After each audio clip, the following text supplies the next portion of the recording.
McAfee Show. There'll be no rules for our guests, for us, for the things we can talk about. Yes, Speaking his mind I've never had a problem expressing my opinions or my thoughts or anything like that. while being relatable. I haven't had that manufactured fake-ass celebrity that a lot of people have whenever they go on those big networks. I've had a chance to really build my crew, build my following, build my audience. And ridiculous. What am I supposed to do? So I'm supposed to look at something that I can definitely afford and say, nah. Is that what I'm supposed to do? The Pat McAfee Show starts in 3, 2, 1. Good afternoon, beautiful people. It is Friday, December 4th, and we got a big-ass show for you today. That begins right now here on SiriusXM Channel 82, Mad Dog Sports Radio. I'm still down here in Orlando preparing for War Games this Sunday. It is the final show of Fight Week here on SiriusXM Channel 82, Mad Dog Sports Radio. The boys are still all back in Indianapolis, and we got a lot to talk about. We got great guests today. We got Josh Allen joining us today, the quarterback for the Buffalo Bills. Cannot wait to chat with him.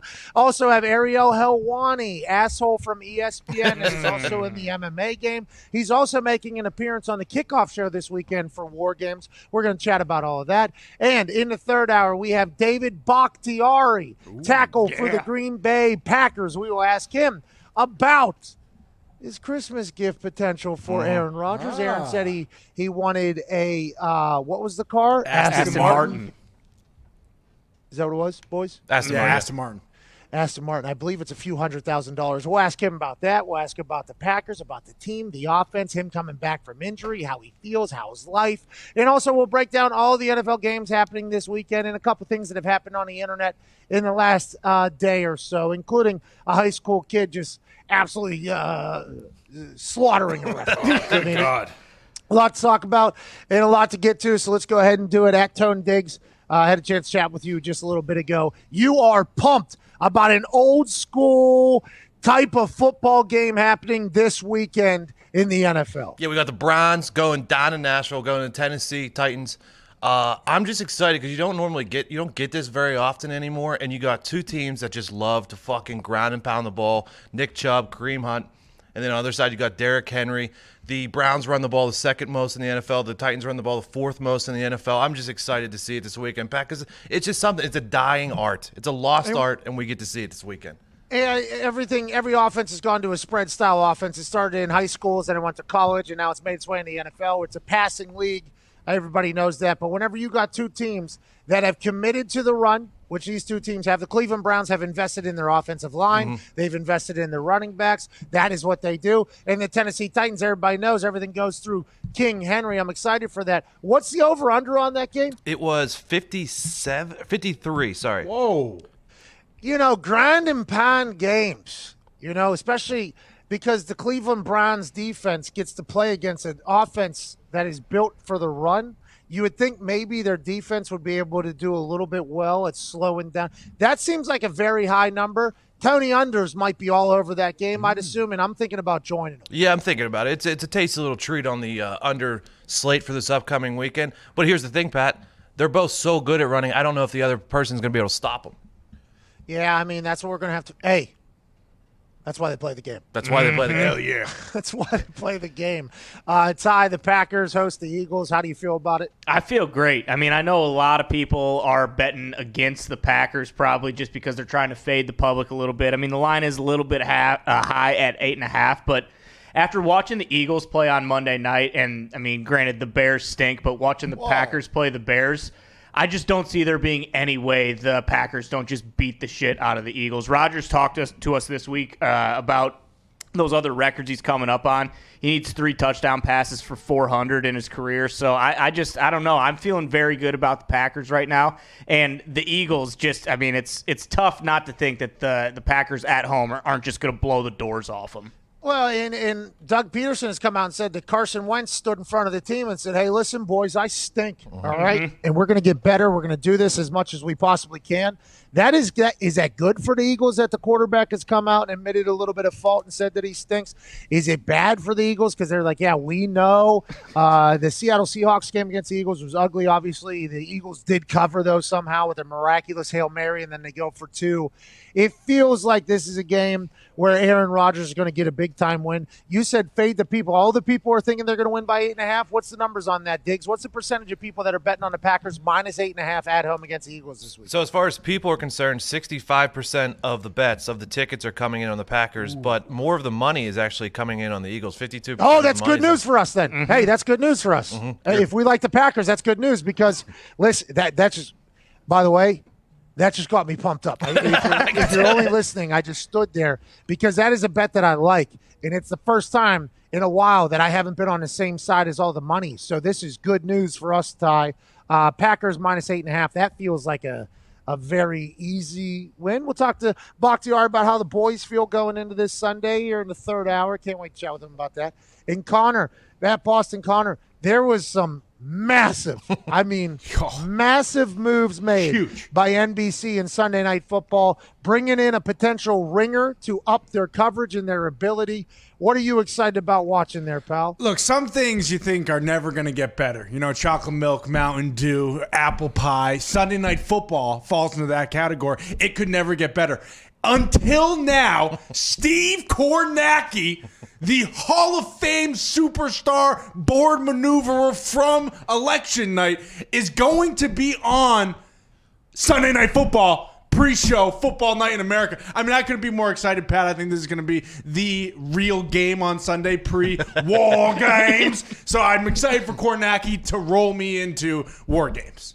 Well, the interesting thing, you said he runs the board. He was a map guy. Okay, he was a map Fair. guy when it came to voting, and every political channel had their own map guys. And we over here at this show are too dumb to really know what's going on, but we knew immediately early on election night that there seems to be one constant for all these channels, and it's the map maneuverability. And you know, Diggs had his guy over there on CNN, and then there was a guy on Fox News, and over there on MSNBC there was this. You know, it felt like a wild card going on. Yeah. He didn't have the jacket on. Okay, he had the sleeves rolled up. He put a tweet out beforehand, and I didn't even know this guy existed, to be completely transparent. He put a tweet out and said, "I'm not sitting down until this fucking thing's decided." And by the way, shout out to Steve. Is he still standing? So, He is. Right now. Is he still standing at this point? But watching him maneuver that goddamn map and move the things and slide the things and zoom in and zoom out with an electricity that the other two didn't have, I'm pumped he's getting a little bit of a moment in the sun in the football world. And he said he's been a lifelong fan. He's been a lifelong football fan. We're going to find out, Steve, because it felt like Steve knew everything about every single county in America, okay, especially in the swing states. I assume he had to do a little bit more research there to kind of dive into different counties and things and zoom in, zoom out, zoom in, zoom in. There's a guy named Roger over here that hasn't voted yet. We'll tally that one in there, and then he did the math and the thing. He's going to be previewing the playoff picture, right? And I'd assume there's going to be a lot of, well, if this team wins, okay, so this team wins, they go here, then slide out. Okay, NFC come in. All right, LA, lockdown, can't leave their house. They're probably going to lose. All right, let's slide them in. Let's slide them out. I'll be excited to see what Kornacki does with it. We're pumped for him at Boston Connor. When I asked him before this show what his biggest thing he's looking forward to this weekend was, it's not the Patriots being favored for the first time in a long time. Nope. Wasn't that? I mean, the Patriots are going out to Los Angeles. They might not be able to even get out of there if the mixed martial law continues. So the Patriots might become the Los Angeles Patriots after this whole thing, which would be a real shame for New England fans who have died in there all the time. It wasn't that. It wasn't, you know, War Games he was obviously pumped about and everything like that. But he said he wants to see Kornacki in the football world. What if this becomes a regular thing? That Football Night in America could use a little Kornacki boost, don't you think, Connor? I mean, I think we're all praying that it becomes a regular thing, but I'm also looking forward to, because the county knowledge that you just mentioned with Kornacki, I'm assuming that the away teams in the playoffs, he's going to be able to break down how many fans from that away team live in the area that will actually be possibly at the game and rooting for the team. I would assume that Kornacki knows, you know, the fans of teams in different counties, but also there will be an interesting little piece. You'll know probably how many people are allowed in different states. Now, I'm not saying that we don't know that, because that is a pretty vital part of this entire football season here in 2020 with the COVID, is how many people are allowed in each stadium. And, the San Francisco 49ers, who aren't in San Francisco, they're in Santa Clara. Well, they wish they were back in San Francisco because Santa Clara County kicked them the hell out of there. Now they're the Arizona 49ers. There is a lot going on in the world, and there's a lot to chat about. I cannot wait to talk to Josh Allen here in about 13 minutes. We got a chance to talk to him one time at Top Golf down in Atlanta. He hit the hell out of a golf ball. Oh, yeah. He's a great athlete, obviously. And I feel bad saying that, especially after talking to Cordell Stewart yesterday about saying, like, he's a great athlete. He's a great athlete. But he is. He's big. He made quite a jump from year 1 to year 2. And then last year to this year, year 2 to year 3, he's even gotten even better. At the beginning of the season, Bills Mafia was pissed off at anybody that didn't have him in the MVP conversation. And the Bills had a little bit of adversity and some obstacles that they ran into. And now they're at home against the Niners on Monday Night Football. Is that at home or on the road? I think it's at home. On the road, Gumpy says from the back. Oh, they're playing in Arizona. Yeah, it's in Arizona, Pat. Bills are getting a point, actually. Where the Hail Mary took place. Well, a lot of things took place there, dude.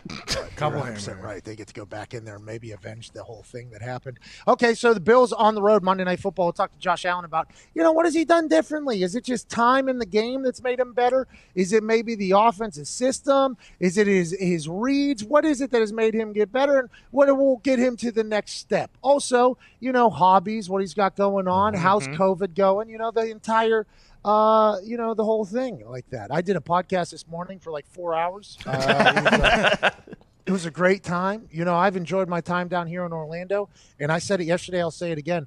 Florida and LA might be two completely opposite things. This place is open down here, and I don't know if it's I don't know if that's like a commercial for Florida for some people, which I'd assume it would be. Some people are like hearing that and they're flocking here, and it's obviously. And then other people are like, well, that's a scary place, it seems like.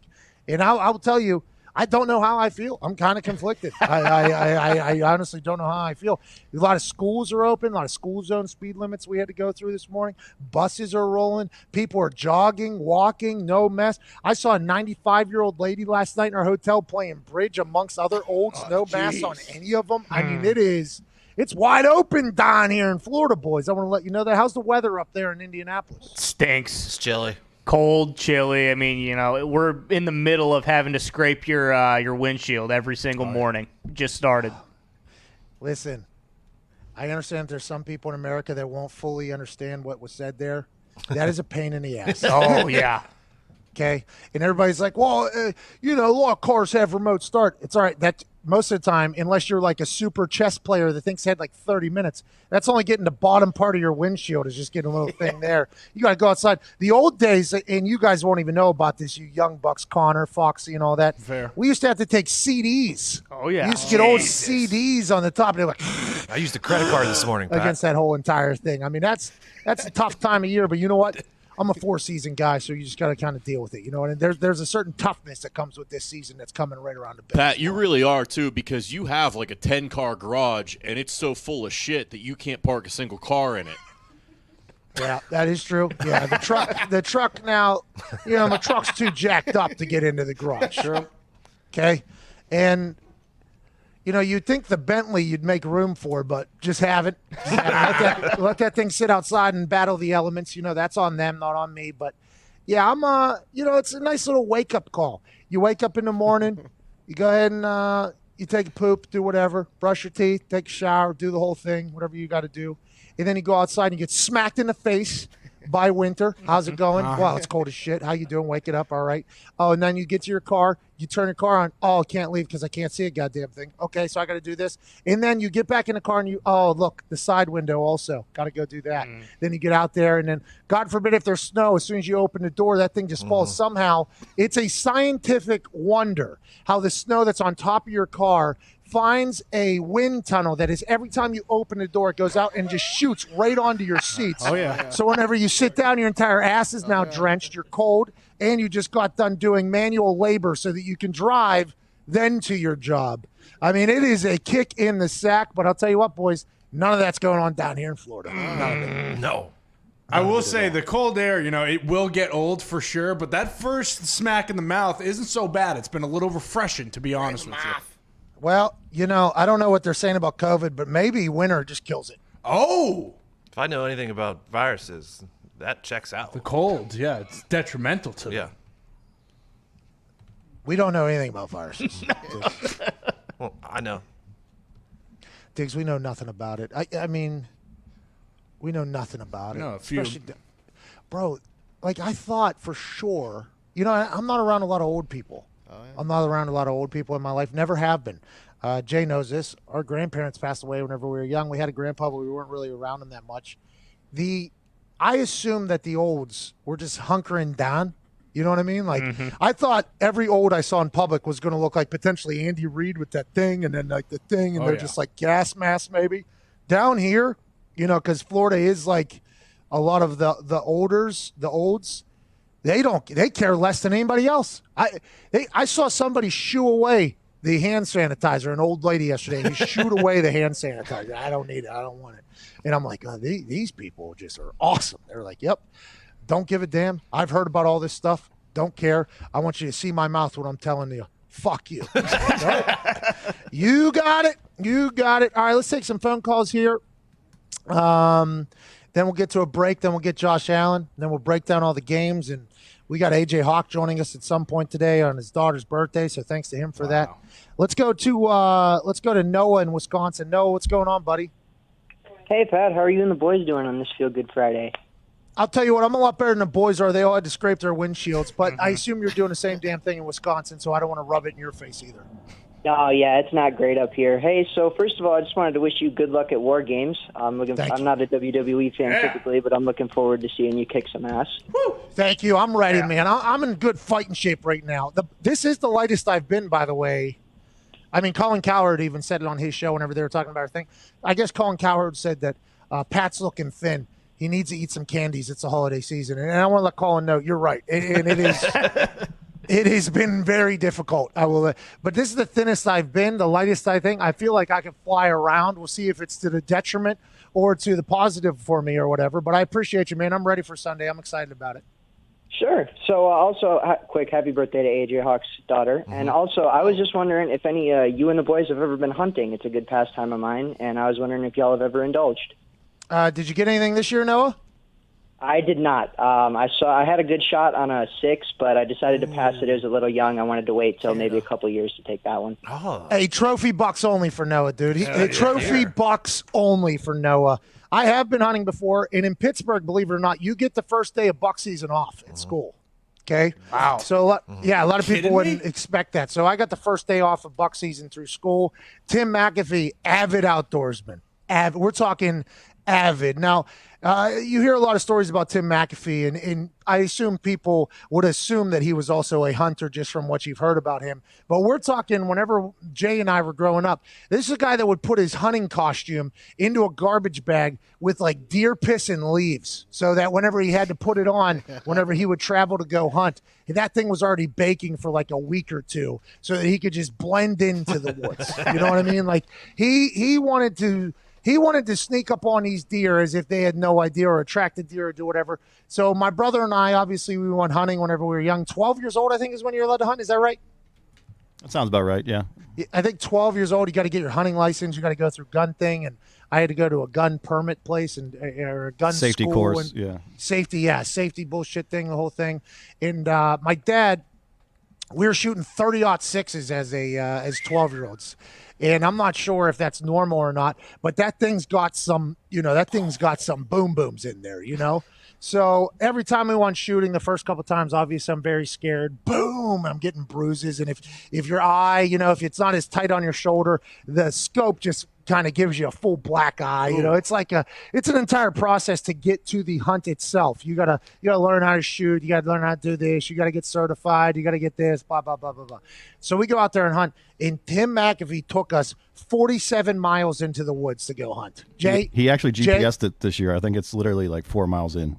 Yeah, 4 miles into the woods in Pennsylvania, which is, by the way, just up or down. You're going down mountains. It's just up or down mountains. So we went on a legit 4-mile hike through mountains in Pennsylvania. You have to wake up at 3 a.m., by the way, because the deer are moving early. So you got to get out there. You got to get to your spot deep into into the bush before the deer are even moving while sunset's happening. So you're waking up at 2:30, 3 a.m. to do this thing.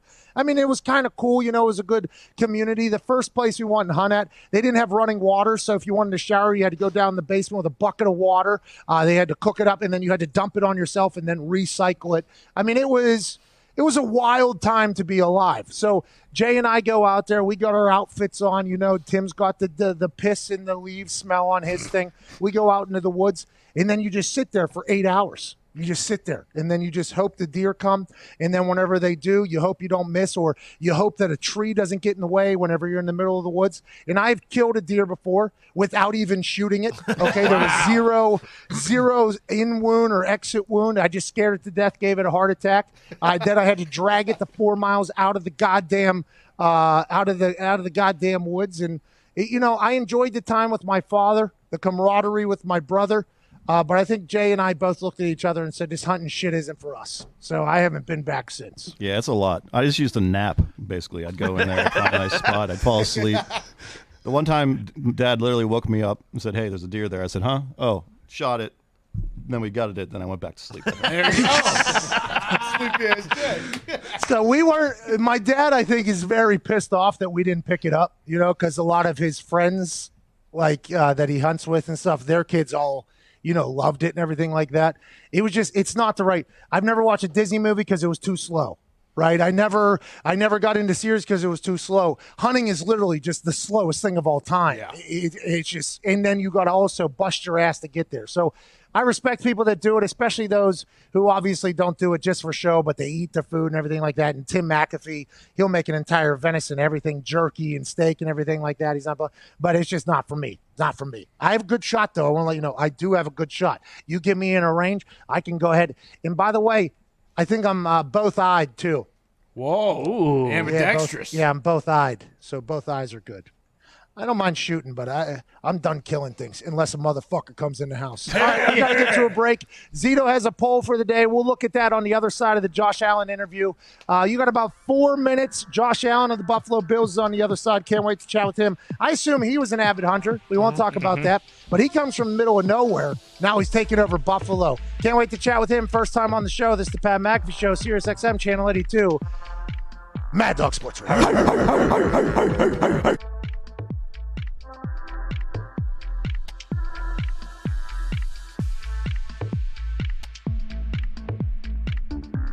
Hey, I got something big cooking, pal. By the way, maybe worthy of... Oh! 1, 2. Easy, Don't do it. Don't do it. Don't do it. I'm not doing it. Yeah. Oh! Smart. I'd like to say this place looks like absolute dog crap with all of you humans in here this evening. This would have looked much better without you. I was in a building that didn't have any fans. The place was fantastic.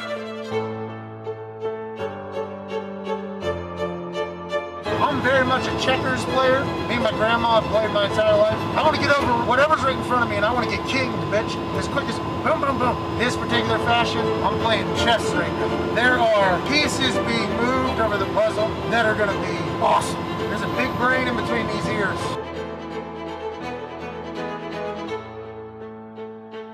Back in Orlando. Time to fuck some shit up. Strap it up. Now, tonight, you all got a chance to have a front row seat to watch two men who have battled for years get to the top of the NXT Tag Team Mountain. Could be looking for that massive leg drop once again. Who in the hell? This is chaos. Championship on the line. We have new tag team champions. Wait. Clearly looking at Butch, know who it is.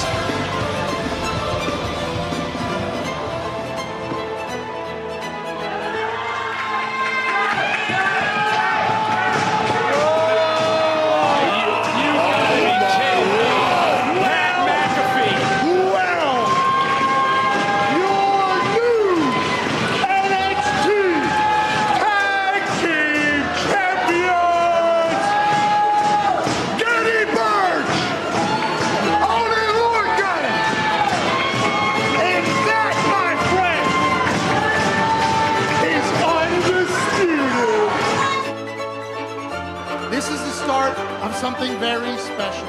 And a lot of people are probably wondering, how did we get here?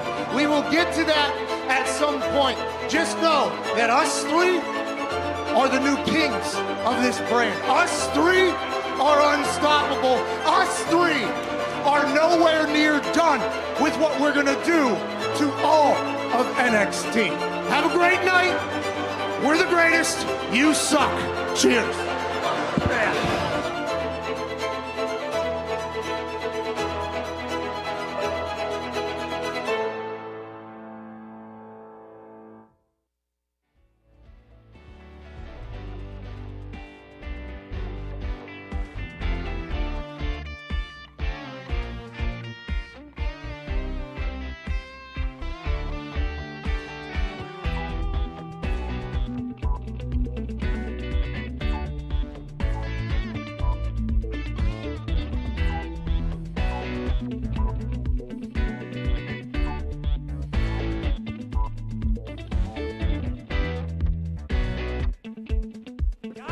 Damn it!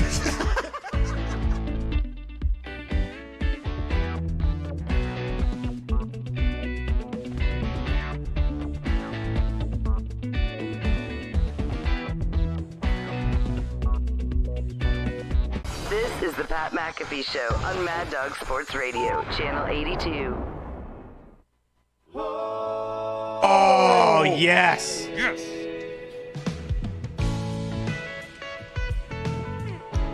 Welcome back to the Pat McAfee Show here, Sirius XM Channel 82, Mad Dog Sports Radio. Let's get right to it. We've got a big-time guest, ladies and gentlemen, with a big-time arm. Guys, big-time arm and big-time jump year to year in his ability. A guy that I think Bills Mafia believes in to be the future of the franchise. He is the present, ladies and gentlemen, quarterback for the Buffalo Bills. Drafted 7th overall just years ago. Josh Allen. Yeah! What's going on, dude? You're muted, Josh. You're muted, Josh. No, it's probably our fault. Josh, it's probably our fault if I had to guess. Actually, it's probably yours, but it's not your fault. It's probably the Buffalo Bills PR people. So, I mean, we got to kind of go through the entire thing. Just let us know whenever you're ready. Did you see how cool that backdrop was, by the way? Normally people are putting in the closet, because whatever. He's out at the practice facility with that entire backdrop there. I cannot wait to see how this goes.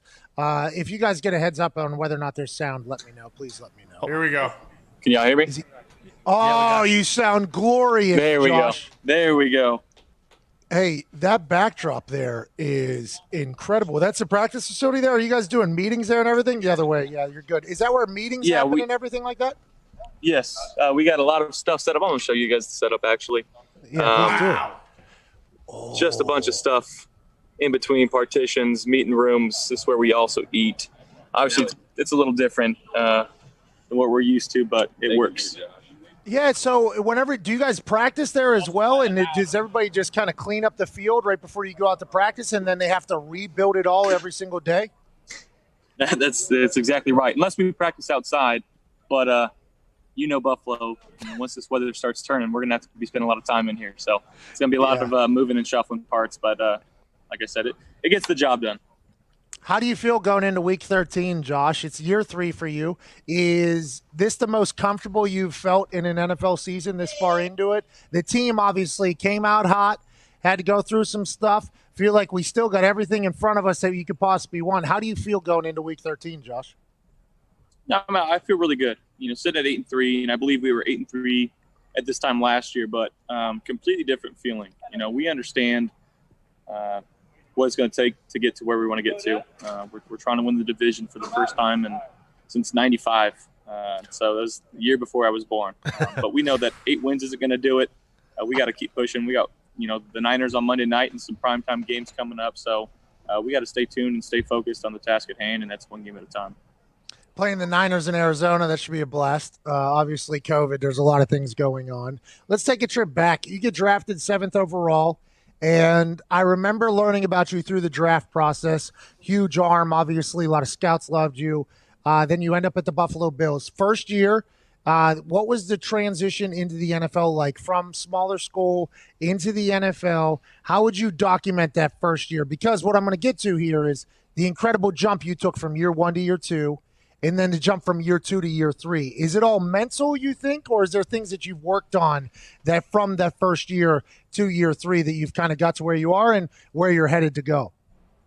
Yeah, well, physically, I think I'm a completely different person as far as how my mechanics are within my throw. My rookie year, I was still trying to figure out my stroke. And, quarterbacks are all different. You can deliver the ball in different ways.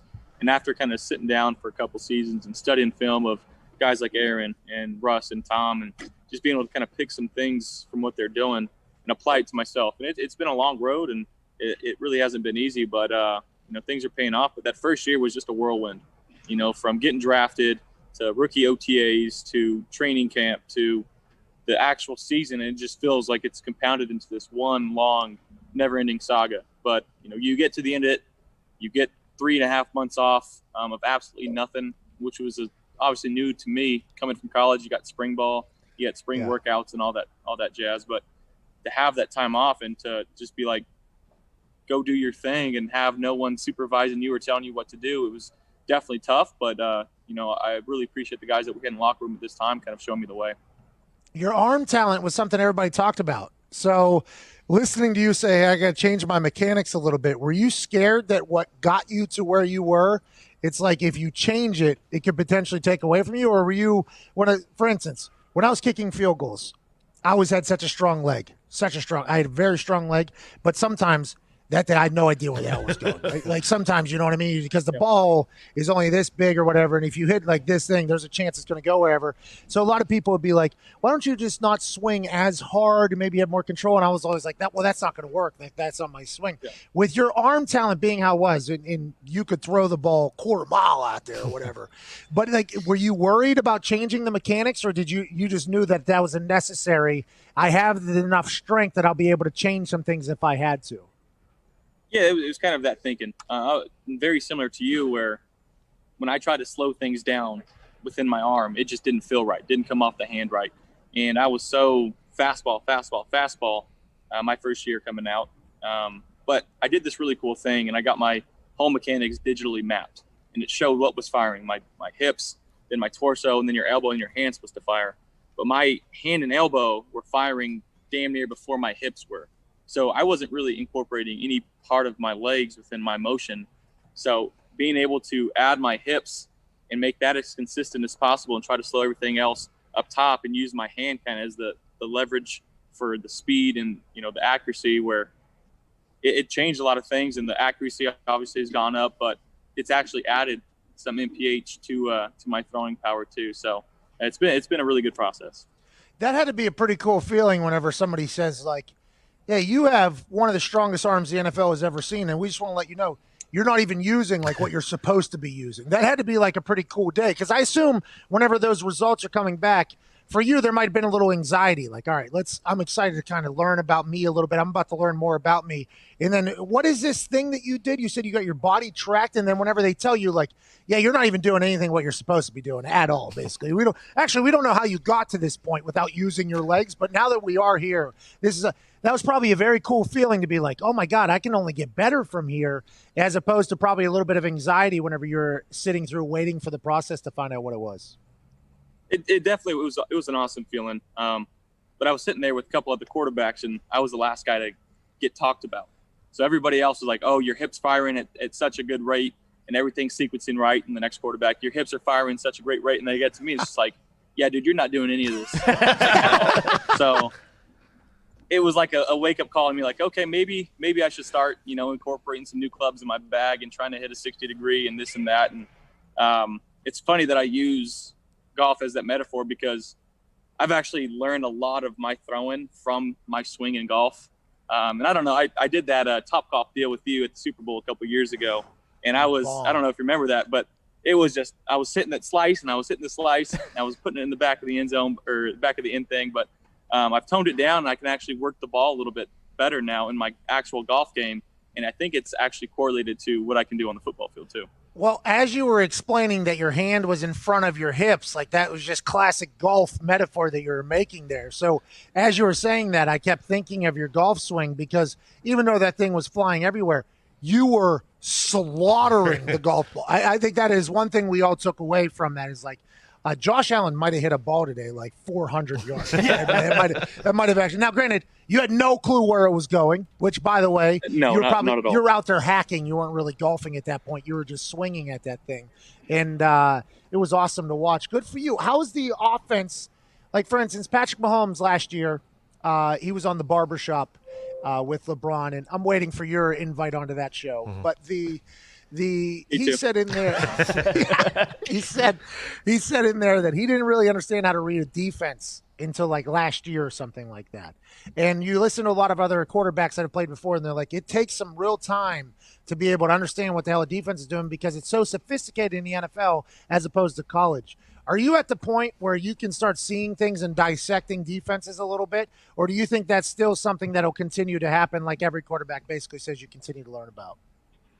No, I definitely think it's starting to happen. Not only that, marrying your concept within your system and trying to decipher a defense. I think that's a whole, like, guys can be like, oh, okay, this is cover 4. I see the guy sitting inside, corners are off at this amount of depth. But when you can incorporate that and say, okay, this is the concept that we have, I can manipulate the corner by keeping my eyes here. If that safety doesn't get off the hash in time, I can rip. Like, there's different, obviously, levels to it. And you see the guys that have been in the league for a long time, like Aaron and Tom and even Drew, like, they're looking at one guy. Like, as long as he moves, I know exactly where I'm going. If he moves to the left, I'm throwing to the right. If he moves to the right, I'm throwing to the left. And it's just this really cool feeling now being in year 3 with Coach Dable and having the same verbiage and the same system that I've had.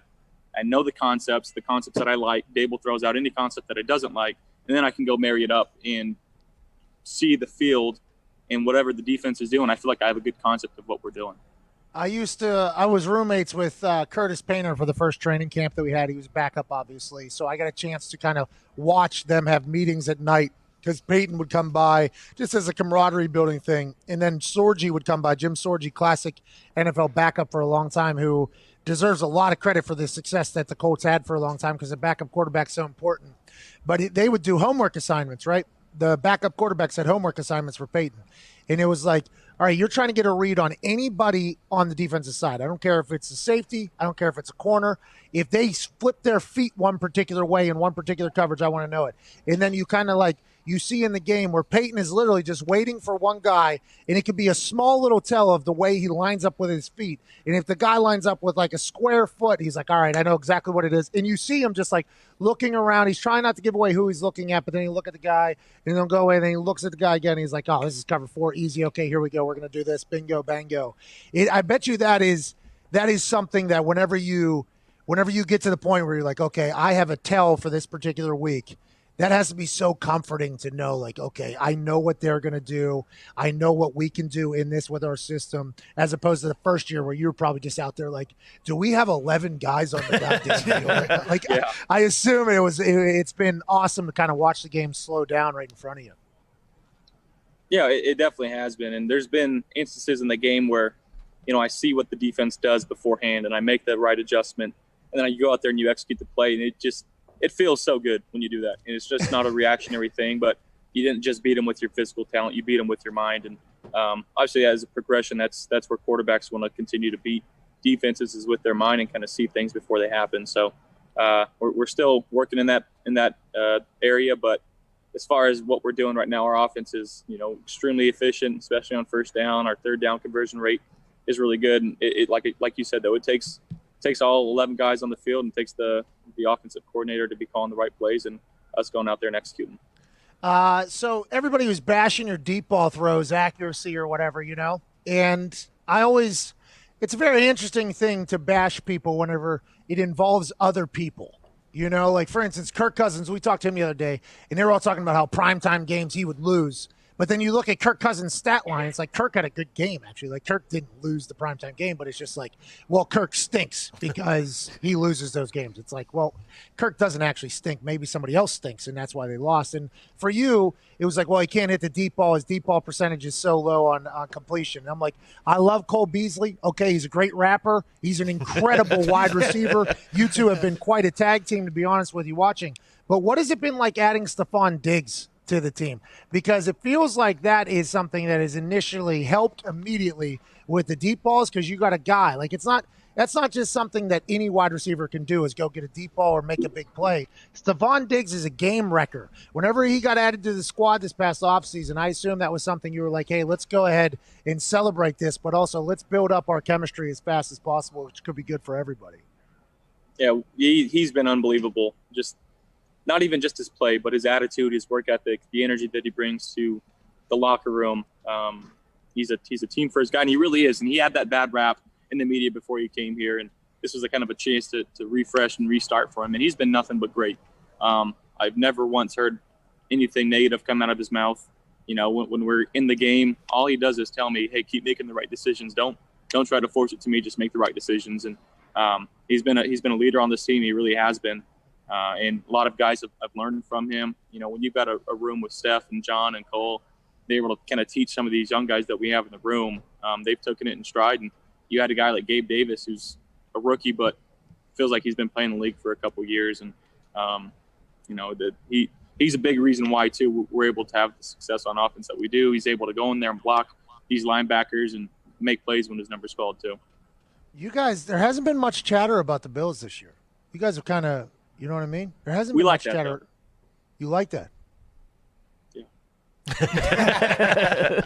There hasn't been any. I mean, they're really. I mean, early there was, right? Early there was chatter, and then that Tuesday night game against the Titans, which was just completely circumstances absolutely ridiculous. And then since then, it hasn't really heard much. How do you feel like in the AFC East? Because everybody knows, right? Big Bad Tom is out of there. Okay, the Patriots seem to be a different squad, although they're going to be able to compete with anybody because of the team they have, the coaching staff they have. The Dolphins, they're still in the middle of figuring out who's going to play quarterback. The Jets, you know, whatever. But you can't say that, I can. But it feels like the AFC East coming into the season, you guys had no opportunity time, like you said, 1995 since then. But now in the middle of the season, it has to feel pretty good. Like, hey, we can really go and get this thing. Not that you didn't have that last year or the year before that, but it has to feel pretty good knowing that potentially a division that was dominated by one particular team for a long time, now the division is back open for sale almost, and it's like, why not us? Why not Bills Mafia? Exactly. Why not us? And but again, we're sitting at 8-3, and 8 wins doesn't win you the division unless you're in the NFC East. So That was awesome. Hey, John, that was awesome. No, but in all seriousness, you know, Coach McDermott preaches playoff caliber, and our goal is to get in the playoffs. And once you get in the playoffs, anybody's got a chance to win it. The easiest way to get in the playoffs is winning your division. So that's been our goal and our mindset ever since we've stepped foot back here in August or whatever month that we got back here. You know, and Coach, he's been doing a great job with us and trying to project us in the right direction. So we're just following that lead. The boys got some questions for you, but before we get to that, what the hell were you thinking with the annexation of Puerto Rico in the playoffs and then earlier this season? You're middle of the play and you're pitching the ball, and obviously when you're running full speed and you pitch, there's a chance it's going to be inaccurate. What the hell is going on? And how do we – what the hell happened out there? What was going on, Josh? Was that in the playoff game? Yes, we were watching it. I'm like, come, you were driving, I think, right? You still had like a minute some left. It wasn't like it was the last play of the game. And I respect the fact you're like, I'm going to make a play here. But I was like, gee, what? Yeah. Josh, have a little bit of care for the damn football, Josh Allen, because I was pulling hard for you in the Bills in that run. Is that just the type of guy you are, though, huh? Let's make a play. Let's go ahead and do this thing at all times. And have you had to curve that? I felt like I've been trying to curve it, but when I'm in the heat of the moment and I see an opportunity to try to make a play, like, it's just natural instinct for me to do it. And if it were to have been completed, Dawson Knox might still be running to this day. So, I think I'd do it all over again. It was able to stop the clock. We ended up, tying the game and forcing OT. And obviously, we wish we had that game back. And I missed a couple opportunities that I still think about to this day. But that's one of them that I don't really care for too much or complain about too much. Like I went with my decision and I made it, and I got to live with that one. You watching the film of that playback, and because you obviously the internet had the same reaction I did. It was like Josh, what are we doing here? And then you watch the film back from all angles, and you're like, yeah, how come nobody's talking about literally if that's he's still running at this point? You said so. That was a wide open, huh? You knew that was guaranteed touchdown. That ball gets I completed. thought so. Oh, you thought so. Yeah. I respect that. Tone Diggs, what do you got, bub? Josh, mine is actually building off of that because I want to talk about like when you talked about beating teams, beating defenses with your brain, but like when you get out of the pocket and you break the line of scrimmage and you are on the run, like it seems like you do not give a shit about your body. Like I mean, last week you decided just to run head on with Bosa. Like, do you think about saving your body at all when you get outside of the pocket? I'm starting to. My body's probably hurting more than it should be right now at my age and this point in my career, but it's something I've been able to learn from, and sometimes it takes trial and error to understand what you can and can't do. But I've slid a few times this season, which is going in the right direction. I've slid a few times this season. This was so when we had Andrew, right? Because you're both, physically imposing men, big men. So every single level of football that you've ever played, you've been more athletic than the person and probably bigger than the people that are trying to tackle you. And this is the same thing with Andrew. Andrew is massive. Well, go ahead. You were going to say something? No, in high school, I was a little guy. Oh, you did the growth spurt thing? That's why you ended up at a small school? Junior college is really like the only time where like I felt like I was bigger and more athletic. Like in high school, my baseball coach called me Tortuga, which is tortoise in Spanish. So I was like legit. I was pretty short. I was extremely thin, and I couldn't move I had cement feet. Like I couldn't move. And then you just hit a growth spurt at like 17 or 18, or what happened? Yeah, just about a couple inches, and put on about 25 pounds in junior college, eating by myself, eating a bunch of fast food. So it wasn't all good weight, but it helped. Oh, so that's why you like throwing the body around, because you never had it. Okay, so I guess that's probably a bit, all right, yeah. So that's a little bit different than Luck, but watching Luck play, he was you jumped over that guy, almost got a helmet. I remember from your rookie year, almost got a helmet that would have been a rough night or whatever for you, maybe a couple weeks there.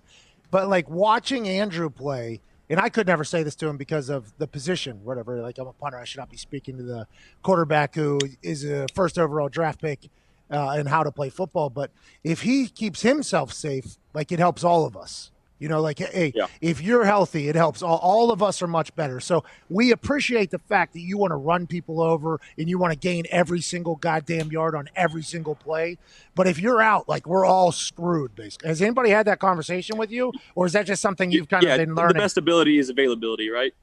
Yeah. That's the saying. So I've been able to kind of learn that, but the times I feel like I've missed games, though, it's my rookie year. I was standing in the pocket. I threw and got my elbow kind of dinged up.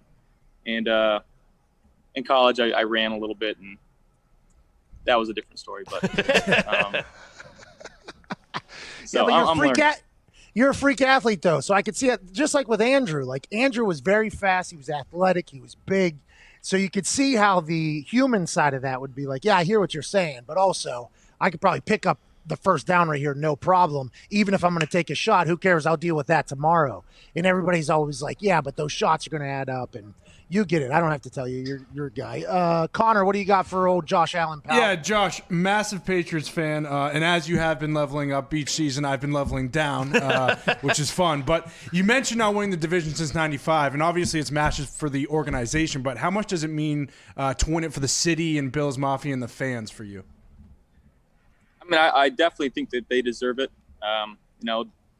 Here from the stories that I've been told early in the 90s, this place was like any other. Like the buzz, the energy around the city, and that's what we want to bring back. We want to bring back that early 90s feel when we had J.K. and Thurman and Andre Reed, doing the K-gun here, and just people went absolutely nuts for them. So, it's our goal to bring a Super Bowl here and have the greatest party that Bills Mafia has ever seen, because it really will be that.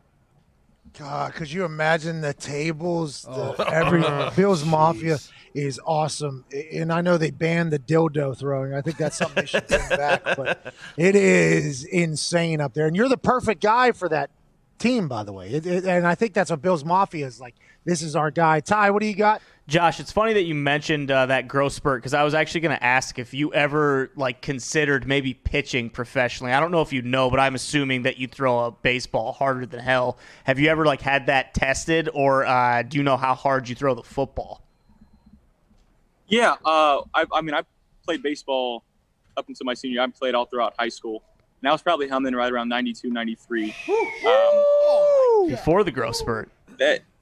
Before. So, if I got into a throwing program for a little bit, I don't know. I'm assuming I'd be in the mid-90s. So I did obviously have that aspiration as a kid growing up and wanted to be a professional athlete of some sort, but quarterback was, football was the only sport for me. I loved playing baseball, but it was just too damn boring.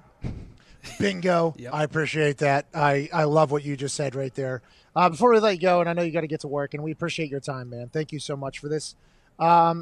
Before you leave, we have to ask you, what's the furthest documented football toss? I don't care if it's an NFL ball. I don't care if it's college ball, high school ball. What's the furthest documented in your eyes from you? 83. Oh! Holy hell. My God. Yeah. In Wyoming, so it's 7,200 feet elevation with a... Oh! That doesn't count. That doesn't matter. You still got to hum it. You said doesn't matter. It was 83. No, but I agree. But you still got to be able to throw it there. Was that an NFL ball, college ball? What was it? It was a Nike Vapor Max. They got the big laces on that thing too, so you can really, you know what I mean? You can really hum that thing. Yeah. Hey, good luck Monday night, dude. We appreciate your time so much. Yeah, thank you for having me on, guys. Appreciate it. It's been really cool watching you, Josh. It's been really cool watching you get better. It's cool to watch. Appreciate it doesn't happen all the time. You know what I mean? Yeah, it's been fun. Some guys stink and get much worse. Yeah, you will. All right, ladies and gentlemen, Josh Allen. Thank you, dude.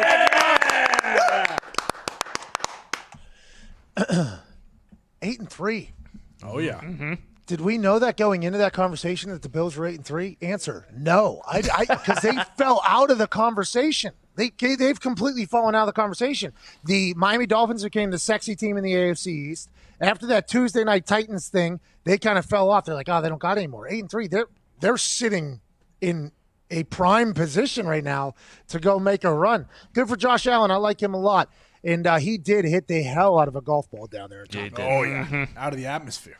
Yeah, it was huge. And he said he had no idea where it was going. And I respect that because that's how a lot of us golf. Uh-huh. 83-yard throw, dude. It's a hose.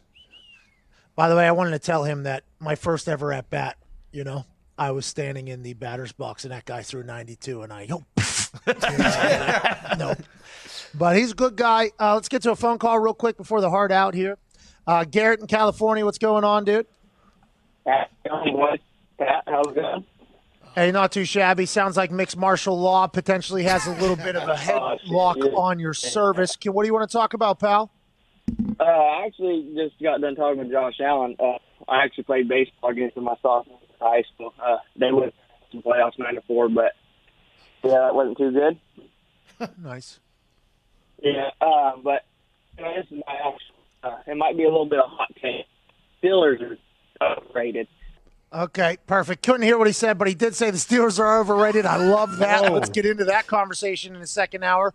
Alongside talking to Ariel Helwani, which is always a good combo. I mean, always a good combo. He's a scumbag for sure, but, I mean, we'll definitely talk to him on the other side. Hour one wrapping up here. Big thanks to Josh Allen and Bills Mafia for joining us there. You guys are very nice people. Boys, not a bad first hour, I don't think. Not at all. Pretty good. Is that Billy Tubes? Yeah, Billy Tubes in the back, actually. Pretty good. Hour two, we have Pretty good. We'll take some more phone calls. We'll chit-chat more about the games. And then we got David Bakhtiari in the third hour. Today's a great day.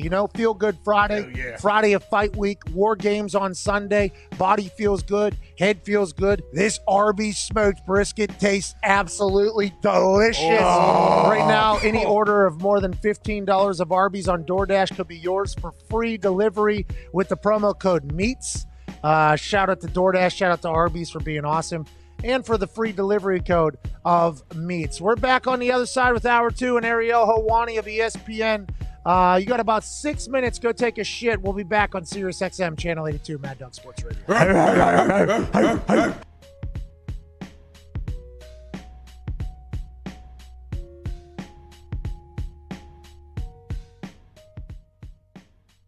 Have you ever stepped on a field against anybody where you didn't have the strongest arm on the field? No. Let's go! I'm coming for Fitz. How far you think you huck a rock? 80 plus. I'd say right north of 80. He says long ball is what we're here for. I throw the ball 81 yards. Ain't nobody here to see me throw a check down. Wide left. One ball left. Do you just pick up 7 points and get the win? Or do you continue to show that you are an alpha? Mama ain't raised no. I got it. You got it. Bitch, Ryan Fitzpatrick's dad just came over here and talked Josh Allen into hitting the long ball here. The Harvard grad's dad getting in the mind of Josh Allen. Crushed it, drops the stick, holds it up, dead center, 50 points, 260 for Josh Allen. We have a new leader.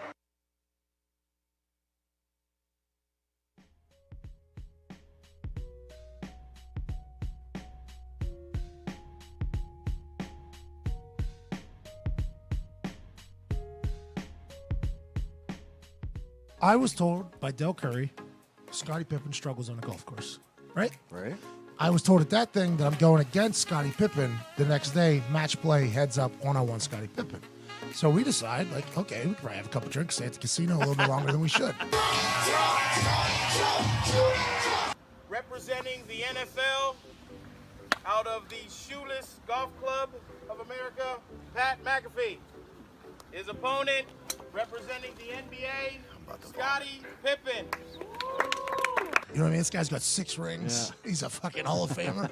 But today he's going to play against me. And then I start seeing Scottie hit some shots that are just like starting to come together. And I'm like, wait a fucking minute. I think I was lied to. We were lied to yesterday. We were told Scottie Pippen was a terrible golfer. Bro, he's Scottie fucking Pippen.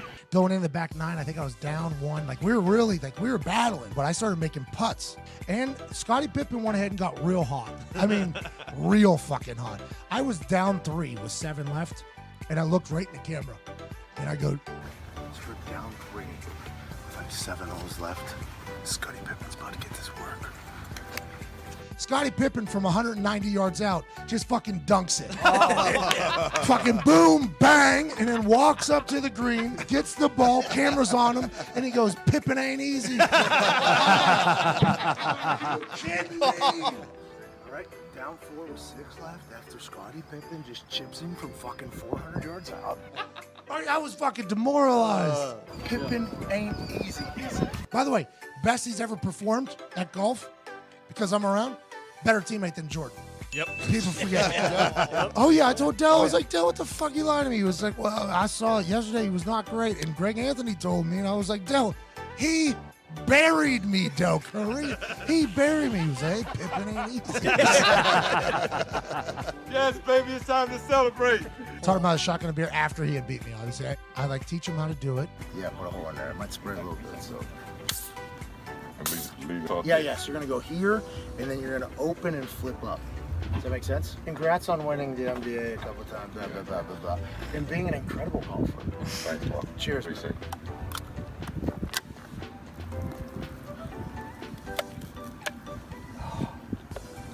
Hey. Hey. Hey. Hey. Damn. Okay, That's the Scottie. best Bud Light I ever had. Hey, there's no stuck in here. You right.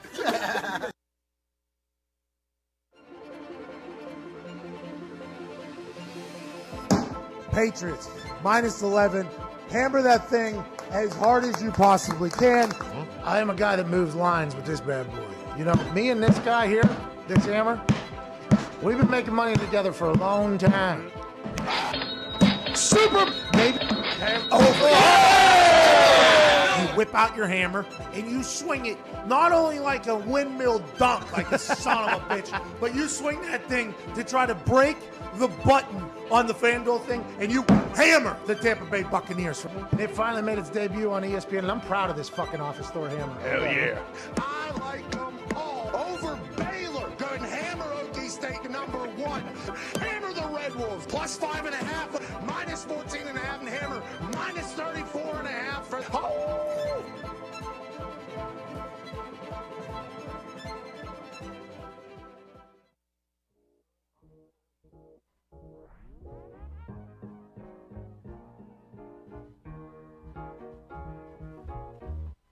We're high, we're drunk, there's funk, there's no police. Fuck, man, the day's great, the day's launched. Okay. Alright, here's the hook right here, this is it. I've been hustling like every day, doing time on the grind, trying to make a pay. Hey, I'm still posted on the same block, same hood, still ducking from the same cops. I try hard, but the life that I live, man, ain't all it seems, man. Sometimes I pray to God I'm dreaming, but I ain't. Try to get out, but I can't. Damn. The Pat McAfee Show. There'll be no rules for our guests, for us, for the things we can talk about. Yes, Speaking his mind. I've never had a problem expressing my opinions or my thoughts or anything like that. While being relatable. I haven't had that manufactured fake-ass celebrity that a lot of people have whenever they go on those big networks. I've had a chance to really build my crew, build my following, build my audience. And ridiculous. What am I supposed to do? So I'm supposed to look at something that I can definitely afford and say, nah. Is that what I'm supposed to do? The Pat McAfee Show starts in 3, 2, 1.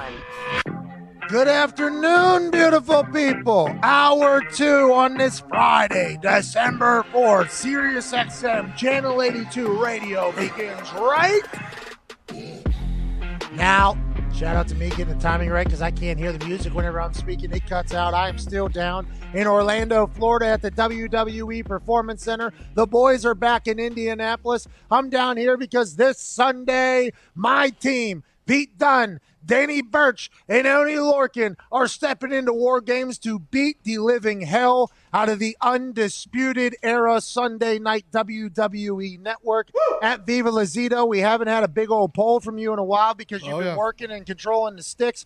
But today you put a poll out. How do we sit? What is the poll? And where are we standing?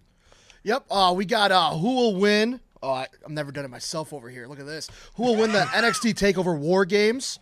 Right now, we have Pat's team, 89.5%, and that stupid Undisputed Era, 10.5%. Hell yeah. Hell yeah. Why are we even having a match then? If the poll is already at 90% to 10%, what do we even have the match for? I believe Undisputed Era at this point should forfeit the War Games, wave the white flag at the War Games, and we don't have to get in there. Does that not seem reasonable to everybody else? Yeah, no, it I makes like sense. that. Yeah. It makes sense to me. Probably should happen. War Games Sunday Night WWE Network, myself and my boys go in there and fight against Undisputed Era in a 2-ring. It's technically 2 cages, but they're connected, so it's one big-ass cage. Ooh. There'll be weapons, there'll be brutality, and there will be one team at the end with their hands raised in the air, defeating the Undisputed Era at war. And joining us now to talk a little bit about that, because he's going to be a part of the kickoff show for War Games on Sunday. A man you can see on ESPN talking about the MMA and everything else that's going on in the world. Ladies and gentlemen, Ariel Helwani. Yeah! How you doing, bub? Just trying to position this the right way. There he is, our hero, the man who made all of this possible, the one and only Hunter Hearst Helmsley. Get the full screen up there. Get the full screen. What do you know about Hunter Hearst Helmsley from the mean streets of Greenwich, Connecticut? Pat McAfee, you jabron. Listen, Hunter called me a couple days ago and he said, look, we bet big on Pat McAfee. We've got this War Games match. We've got all this stuff going on, Undisputed Team McAfee. But you know what we're missing? We're missing ratings. We miss an injection of life that you bring to the table. So will you do us the honor and appear on the pre-show to give everyone the rub, to put everyone over? And I said, Hunter, my good friend, Hunter, say no more. For you, my friend, for the McMahon family, I will be there to give Pat McAfee the rub one more time. So you're welcome, Pat. You're welcome. I feel like I've been through the same exact process you've been to. Hunter's never talked to you. That was Michael Cole that called you and asked you to do that. So the man that you have in a picture behind you from the mean streets of Greenwich, Connecticut, and also old school Terror Rising, if we want to, go deep there, King of Kings, Cerebral Assassin. I mean, we can do all that. He and I, real life friends. You've never got a chance to meet him, but you can hang pictures of him in your room. Maybe this weekend you'll get a chance to shake hands. Are you coming down here? Are you getting into the COVID protocol? Are you doing the entire kickoff show? What do you got going on this weekend? No. I mean, are you crazy? I don't leave my house. I don't know if you know this. I've been in the same house since March, in the same room to be exact. No one wants to let me leave, and quite frankly, I don't want to leave.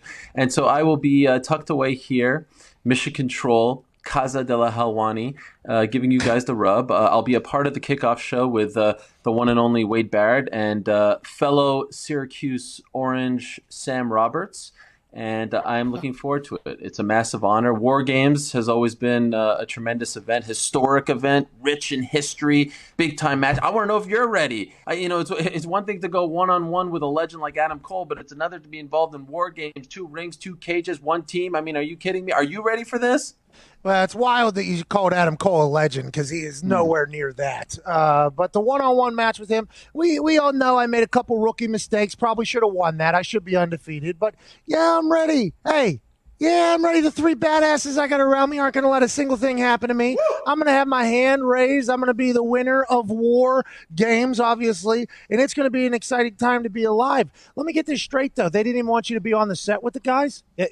So you're just calling from your basement there? This is classic internet wrestling. No. Sorry. It seems like you misunderstood. They said they'd send the jet for me. Oh, yeah. I bet they did. They wouldn't even waste the gas unleaded on you, pal, if I had to guess. I'll show up via, the Zoom, the whatever kind of technology you guys have, but, it takes a lot for me to get on a jet. I mean, we're talking mucho moolah, if you know what I'm saying, and right now we're not in that ballpark. You get what I'm saying? Do you get what I'm saying, Pat? Do you understand where I'm coming from, all right? Some other organizations, they bring back, some old fogies, 65-year-old guys. NXT brings Helwani to the dance. You understand that? You understand what Helwani equals ratings means? I don't know if you understand. Well, what I'm about to tell you might sting a little bit, but I don't understand what you mean about not getting mucho moolah for every single situation. Just want to let you know that. So I do not understand that. But I do like that you're coming into the NXT family a little bit. Don't embarrass yourself or the product, please, on Sunday, because normally you have a trend of doing so, kind of putting your foot in your mouth, embarrassing everybody, False. saying stupid things. Who told you that? I want to know who told you that. Who's your source? Dana White. Yeah, mostly Dana White. Oh, here we go again with the IG Live master himself. You guys do another one of those, or was it just one and done for you? Well, and then also just one and done. I'll never be invited back. And I'm not sure he even knew who he was talking to at the time. I think he thought he was talking to somebody else, but that's not my problem nor his. Let's talk about your life right now. I saw you in the American Gangster, Chael Sonnen, kind of get into it. You have a show with him too. So what is it? Your life is just your name with other people who have accomplished things, and then you just talk to them? Much like the War Game situation, people want the rub. They want to be in the vicinity of the nose, so they hitch their horse to my wagon, and I'm happy for a select few. There's a lot of people coming at Helwani these days, but for a select few, I'll team up with them. Now let's talk about your situation here. What happened to your fancy smanchy studio here? Are you not even wearing socks? What's going on? Did you put a screen? This whole situation is worse than my situation. You have a screen behind you. You're not wearing shoes. What happened to the fancy studio? You're sitting at a boardroom desk. What's going on over there? Yeah, funny you say that. At this boardroom that I'm sitting in right now, this is actually Vince McMahon's boardroom. So I'm sitting in that currently right now. So you did all that talking earlier about, Hunter and I talked and the McMahon family, blah, blah, blah, which isn't true. I know that. They had some low level, below mid management person call you and ask you to do that because I was once in that same position years ago. Not now, obviously, but years ago I was in that position. So I respect what you went through and trying to oversell it. But I am actually in Vince McMahon's boardroom down here in Orlando, getting ready ready for the War Games match because the boys and I, we've been going through, some teamwork drills and some camaraderie building and also the COVID protocol. And I had to get physicals all week to see if I'm alive enough or healthy enough to even step into the cage. So I've been down in Orlando all week. The boys are back in Indianapolis. Boys say fuck you to Ariel in Indianapolis. Fuck you, Ariel. Wow. Okay. Yeah. All right. Yeah, that's how. By so the way, that's have you from lost Florida. some weight? You look a little slimmer than usual. It seems like you're taking this seriously. Well, I appreciate that. Colin Cowherd actually said that I need to enjoy some candies. It's the holiday season. I'm looking a bit too thin. I appreciate that. But this is the lightest I've been. I've been very strict with the diet, the workout plan. I feel good going, and I can't lose again. I can't be a completely defeated wrestler. You know what I mean? So Sunday's going to be a big night, Ariel. Are you saying right here and now that if you lose this match on Sunday, you're done? You will never wrestle again? Are you saying that you will never step foot in an NXT or WWE ring ever again? Is that the stipulation here? Is that what you just said? Is that the breaking news? It has not even crossed my mind. Okay. Listen, that's a good I answer. watched the Queen's Gambit. Okay. So if people want to get into a conversation about closed Sicilian, open Sicilian, and all that stuff, I can get into that. But I'm a checkers player. Okay, I am a checkers player. I'm only worried about what's right in front of me right now. I haven't even thought about any of that conversation because the boys and I are so damn confident going into Sunday. There hasn't even been a thought of a potential loss, even though Undisputed Era has been in every single War Game since it has come back, and they have a lot of experience. But they're not undefeated in there, by the way. The boys have lost, and I feel like we've been watching film, we've been watching tape, we've been working together. We even did like a camaraderie building exercise the last couple of days. I mean, the boys and What's I that? feel very. What are you talking about? Camaraderie building exercise, please. This is what happens when you have friends or you're on a team. Yeah. What does that mean? What are you guys playing bingo together? What are you playing Connect Four? What are you guys doing out there? I thought you guys were buds. Are you trying? Wait a second.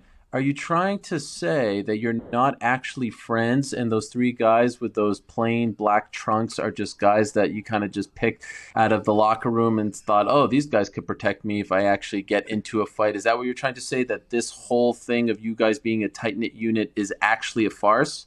Sounds like you were implying that.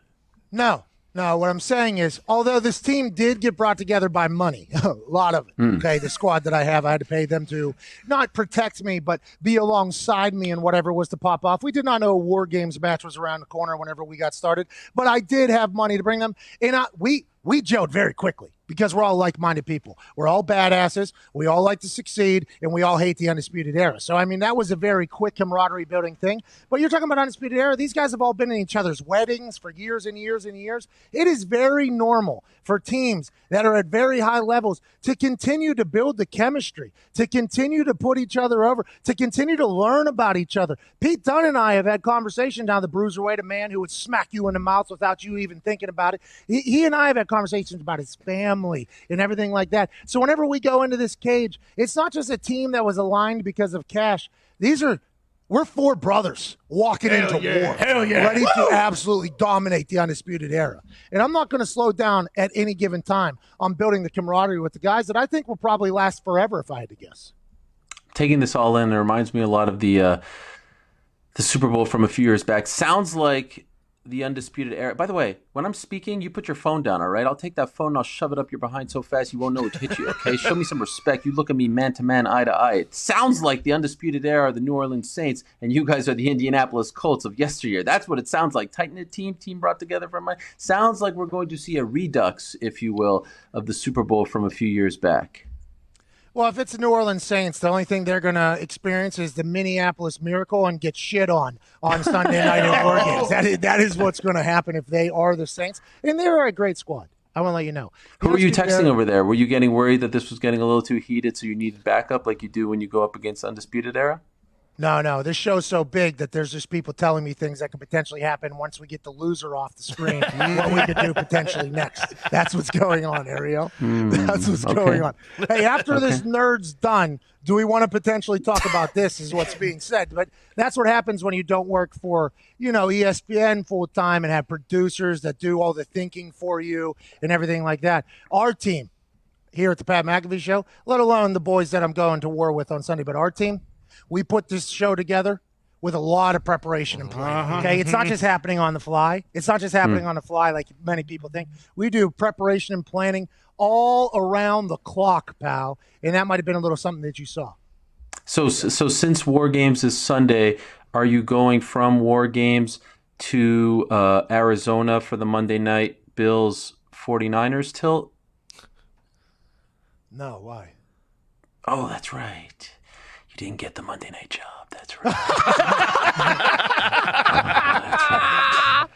Oh, my bad. I'm sorry. That was awkward. That was not nice. I should have checked my facts. That's right. My producer in my ear told me that I was. I thought you were in the running for that, but that's right. Steve Levy, Louis Riddick, Greasy. I forgot. Anyway, continue, please. I'm not going there. Is there anything happening in the fighting world right now? Is there anything going on? Have I heard? I saw Poirier and Conor McGregor in it. I was thinking about maybe it's time for me to set up fights. You know what I mean? Dana does it. Bellator does it. I was thinking maybe this is something I should get involved in. And to be honest with you, I think you're an easy person to find a fight for. So I made some calls, maybe some text messages there. Joining us now, ladies and gentlemen, Booker T. Yeah! Is he there? Is he there? What's going on, Pat? What's going on, man? Hey, man, Pat, I just want to say, man, Mr. Irrelevant, much respect, man. Much respect to you, bro.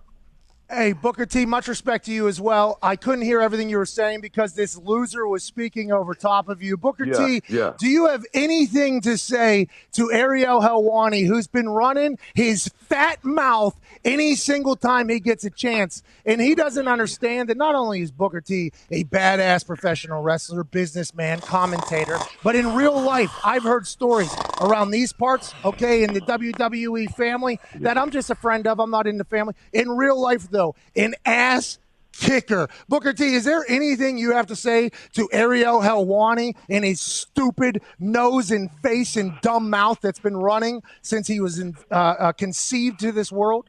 You know, man, I've been busy this last week, with Bad Bunny. The song just came out.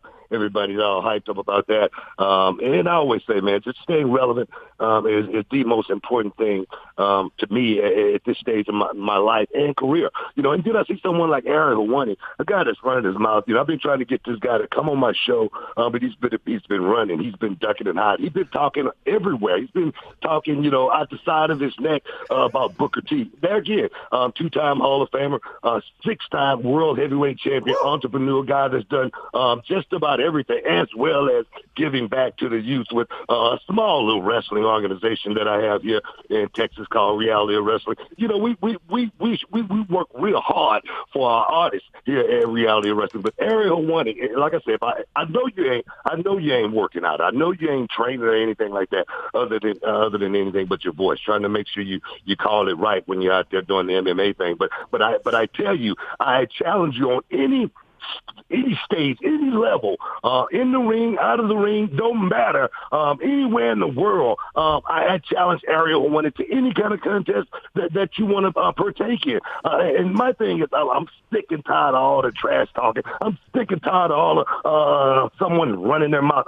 I'm ready to do this like it's supposed to be done. Make this sucker bow down. Make it pay my son. Make him get on his knees and say, Daddy, I don't want no more. I'm ready to tap. That's what they do in MMA. So Ariel Helwani, anywhere, anytime, like I say, if I catch you at Starbucks, order your caramel macchiato, I'm whooping your ass.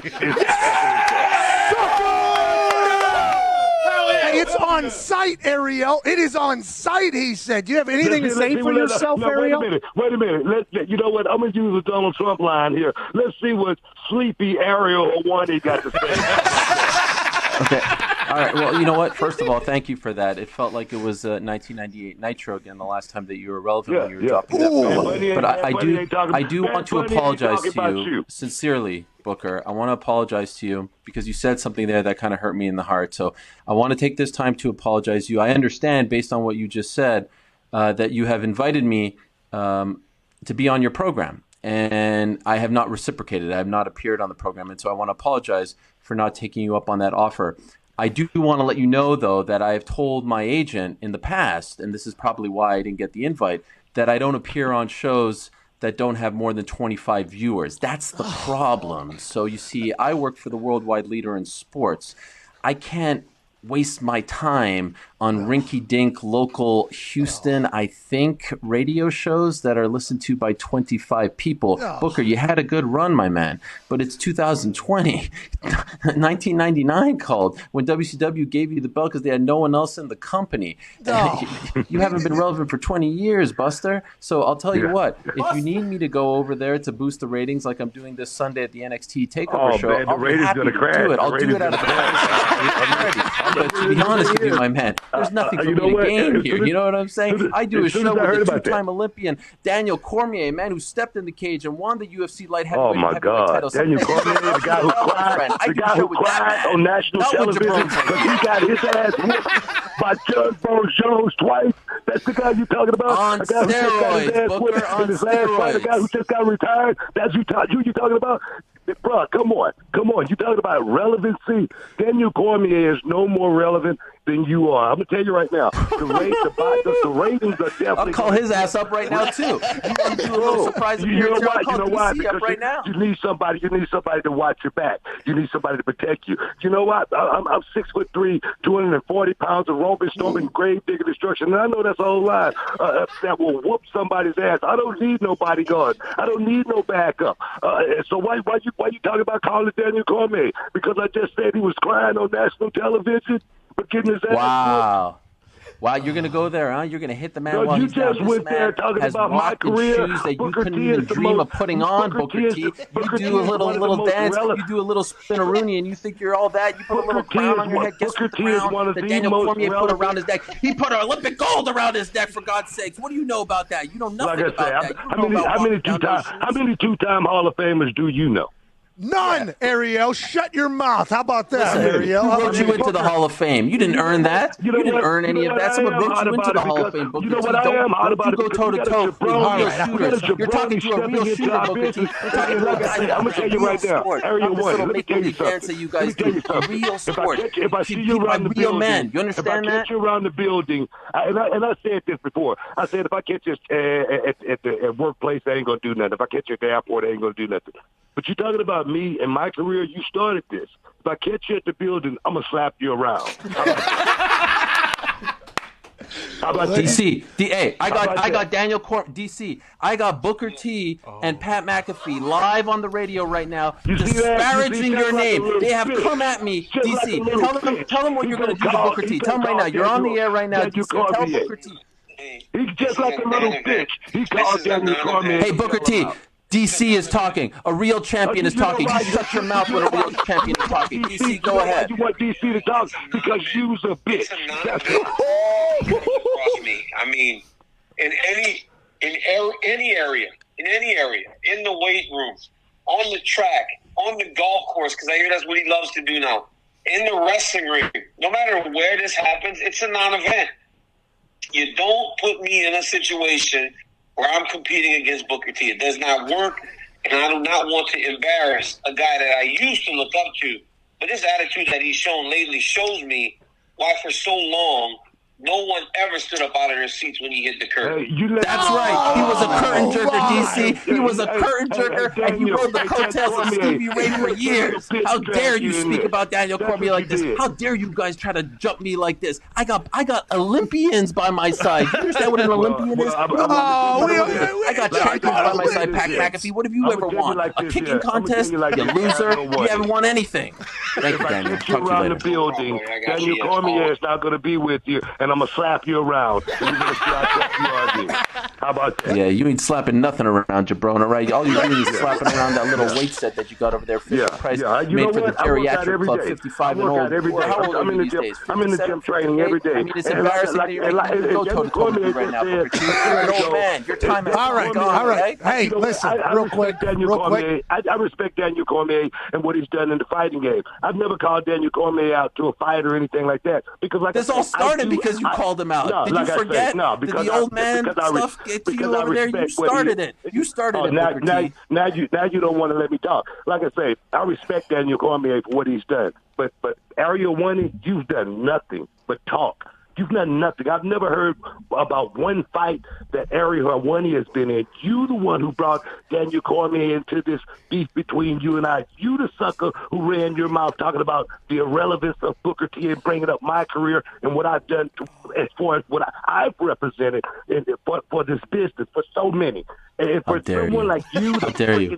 Not one, Booker. Hey, Booker, not one, not two, not three, not four, not five, not six, not seven, not eight, not nine because I'm a slap. I'm a slap you just like a little bitch. More prestigious than a Pulitzer Prize. Booker, thank you so much for your time, man. That was incredibly well done. And if I ever see Ariel, I'll slap him around for you before you even get a chance to get after him.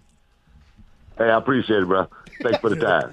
You're the best, Booker T. Ladies and gentlemen, a real champion, a real hero, Booker T. How dare you try to blindside me with an old man? How dare you try to use an old man to blindside me when I could call up an Olympian, when I could call up a 2-time UFC champion? You want me to call up Chael P next, American gangster from Westland, Oregon? I got friends for days. You guys can't touch me. What do you got? You got old men coming to your aid. But I got this you guy. are the one that's trying to fight Booker T.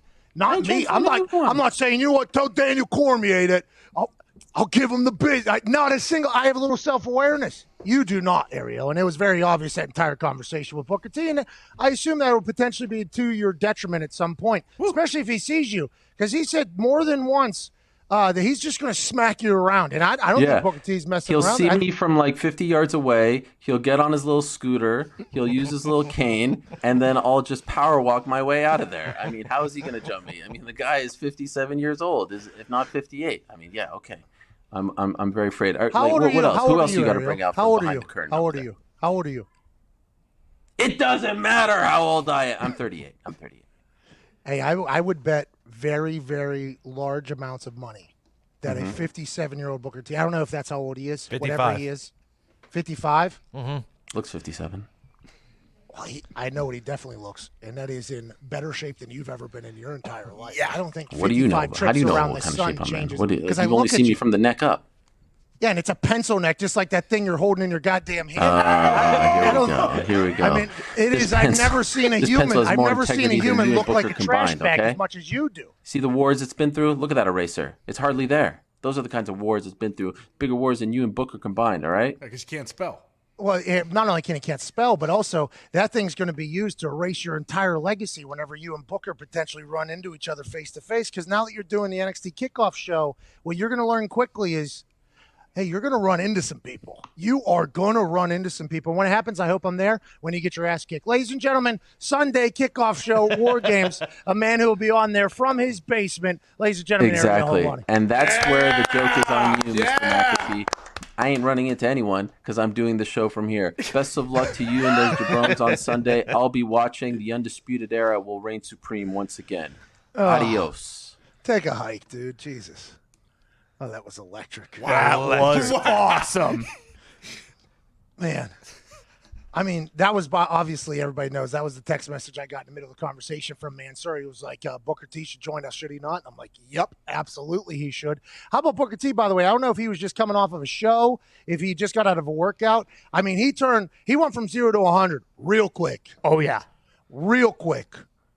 Real fucking quick. I mean, that was awesome. Ariel Helwani has no idea. There's legendary stories about old Booker T around these parts here, by the way, of handling business that needed to be handled when nobody else would do it. Well, and then go ahead. And then Cormier comes in. This show is the dumbest. What do we had? We had Aaron Rodgers telling a story about why football is great, and Ric Flair was on the back. This one, we have Booker T joining us with Daniel Cormier in the back. It's a feel-good Friday, isn't it? Big fight. Coming up. Got to get to a break. We'll answer some phone calls, maybe from Cormier on the other side. Have no idea. What a hilarious show. We also got to talk about all these games. Bengals, Dolphins, Browns, Titans, Lions, Bears, Colts, Texans, Jags, Vikings, Raiders, Jets, Saints, Falcons, Rams, Cards, Giants, Seahawks, Patriots, Chargers, Eagles, Packers. What a big weekend it is for the NFL. War Games is Sunday. Your phone calls on the other side. You got about 4 minutes. It's the Pat McAfee Show, Sirius XM, Channel 82, Mad Dog Sports Radio.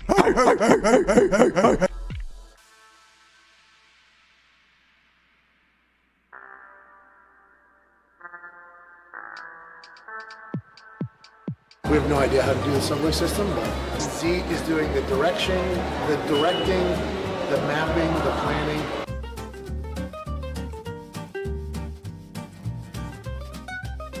Well, my tower is in 10 minutes. That train should be ready.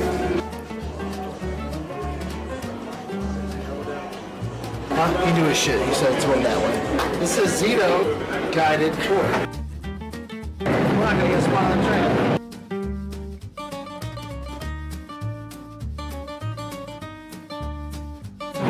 We should get on an April.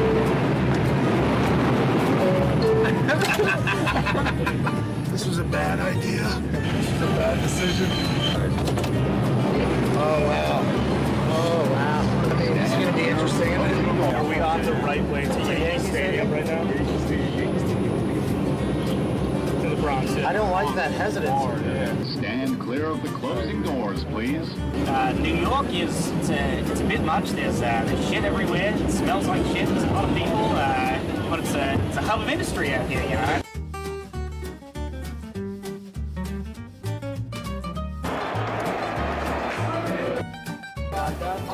Thank you so much.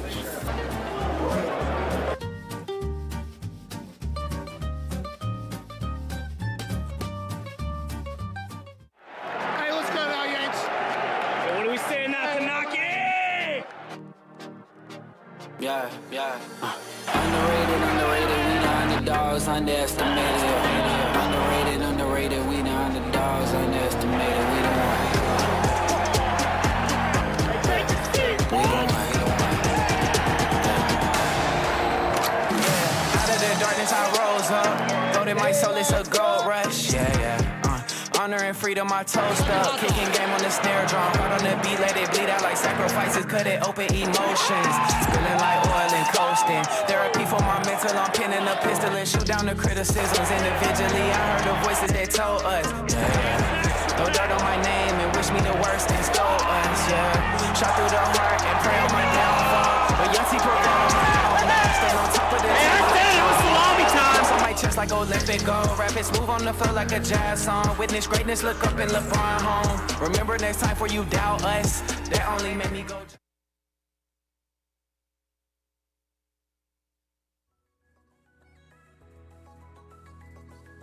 Let's get it. Let's go.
I didn't think I could continue to be an FCC regulated person without really hitting my max potential. And that's why he's with us. I love it. The Pat McAfee Show on Mad Dog Sports Radio, Channel 82. Needed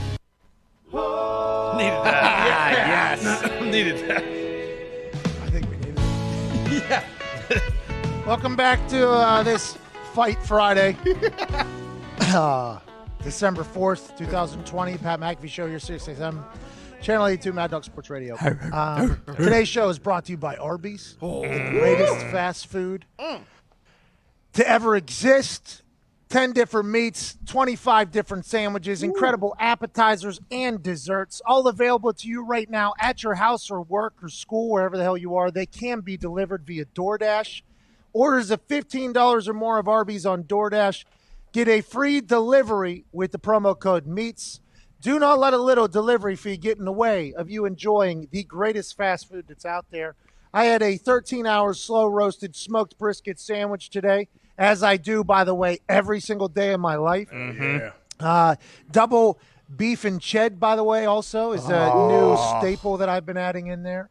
They obviously got turkey and they got ham. They got it all. But I think the thing about Arby's that doesn't get talked about enough is the depth of the menu. There are so many. You can get buffalo chicken in there. You can get, obviously, the roast beefs and the fried turkeys and the smoked briskets, but also the apple turnovers, mocha shakes, and some jalapeno poppers and the mott sticks and the curly fries with the cheese. I mean, Arby's is delicious. And there was a narrative at one point that it's potentially not good or not cool to eat. I would like to debunk that thing immediately and let you know that you can go check. There are receipts. I've been eating Arby's my entire life, and maybe you don't think I'm cool or the boys are cool or whatever, but you should be proud that you eat Arby's because it says a lot about you if you eat Arby's. Probably a great human if I had to guess. Yeah.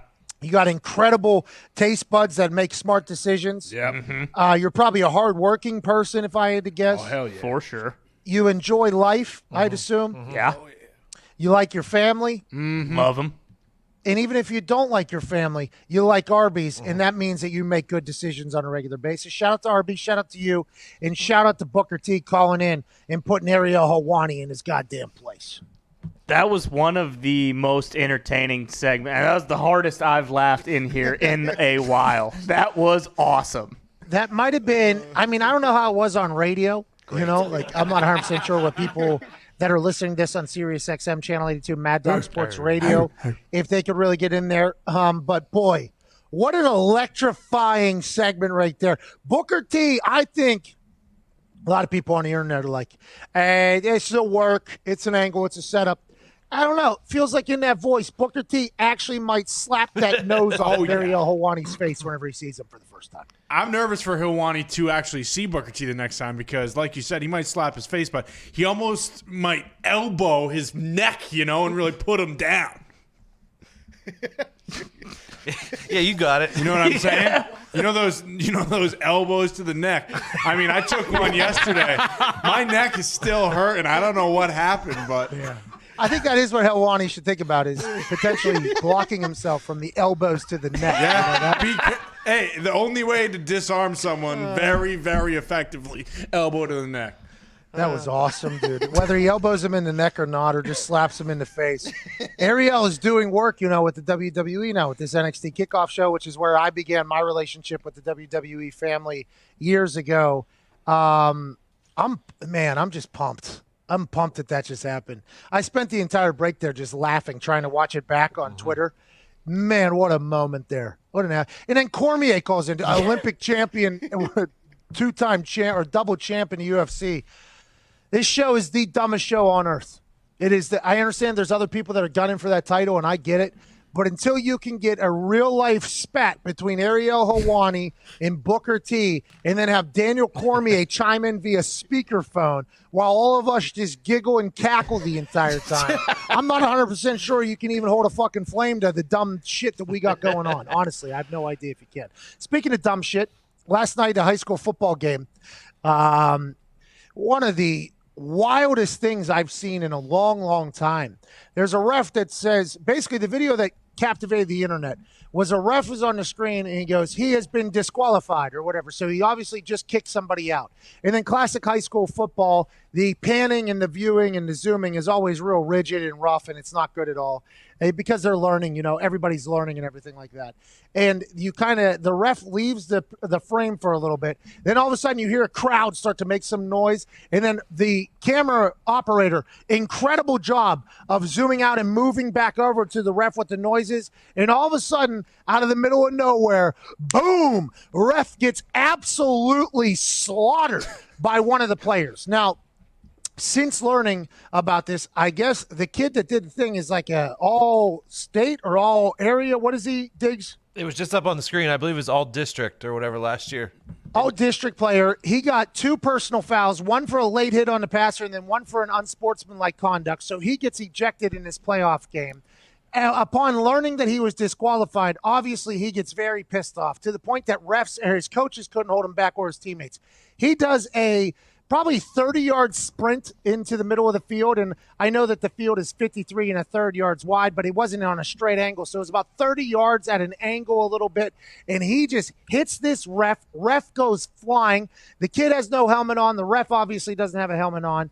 And that video was maybe the most wild thing I have ever seen out of a high school football game. And on the internet, the way the internet operates, obviously, there are some people that want to bat for this kid. I'd like to let you know that anybody that wants to bat for this kid, you're a fucking stooge. Like, this is not something you do. Although there are very terrible refs out there, you can't put your hands on an official. It is the sanctity of the sport, basically, not to brutalize. I mean, he absolutely slaughtered him. It was like a chest shot almost, like an up and lift.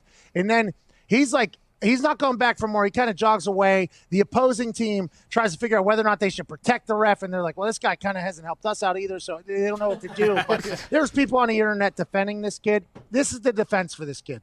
He is a kid, which we have to remember. Okay, he's a teenager. He has not become an adult. His brain is not fully functioning. Obviously, there's some more problems in his life if he has no care to just go and absolute mollywop a damn ref. Okay, so there's obviously a lot bigger problems. That is the only defending of this, is that he is. Other than that, that is not something anybody should think is cool. That is not something anybody should do. That should never happen, no matter how terrible refs are. That is not something that happens in our sport, in our game. I assume this is going to end up in a courtroom. There's going to be an entire situation around this, as there should be. And this kid's going to have to learn a very tough lesson from this thing. Emmanuel Duran, who's also their kicker and their punter down there at Edinburgh High School in Texas. It's just one of those things where we have to remember he's a teenager. Okay, that is something we have to remember. And there's some hot-headed, we all had teammates or friends that were hotheads and idiots in high school that have grown into adults and been able to learn from situations like this. That's the only thing that should be said, aside from this was terrible for the sport of football. It's not good, obviously, for Edinburgh High School or anything in there. It's not good for him, his family. And that just can't happen. But god damn, what a wild video that I never expected to see, especially last night, just pop up on the internet. So if this kid was District Defensive Player of the Year last season in Texas, you assume he's getting a lot of scholarship offers. Do you think a lot of those get pulled because of last night? What year is he? Is he a senior? Did that say he's a senior? It didn't say. Yeah, senior. High school senior. That was his last game, huh? That was his last high school game. I would Sorry. assume that a lot of these offers are going to get pulled. And I would assume that he's not even worried about scholarships. There's going to be legal ramifications to this. There's going to be a lot of fallout from this. And it sucks because the kid just blew away his life there, potentially. You know? Yeah. And this is something he's going to probably, speak about for the rest of his life. But I do think we should remember, in the middle of that heinous act, the human that was doing it was just a teenager who was not there. And that's the only excuse. Is like, okay, he's not a fully developed idiot. A fully developed human, but he is an idiot. Like, that can't happen. Can't do that. Can't do it for the game.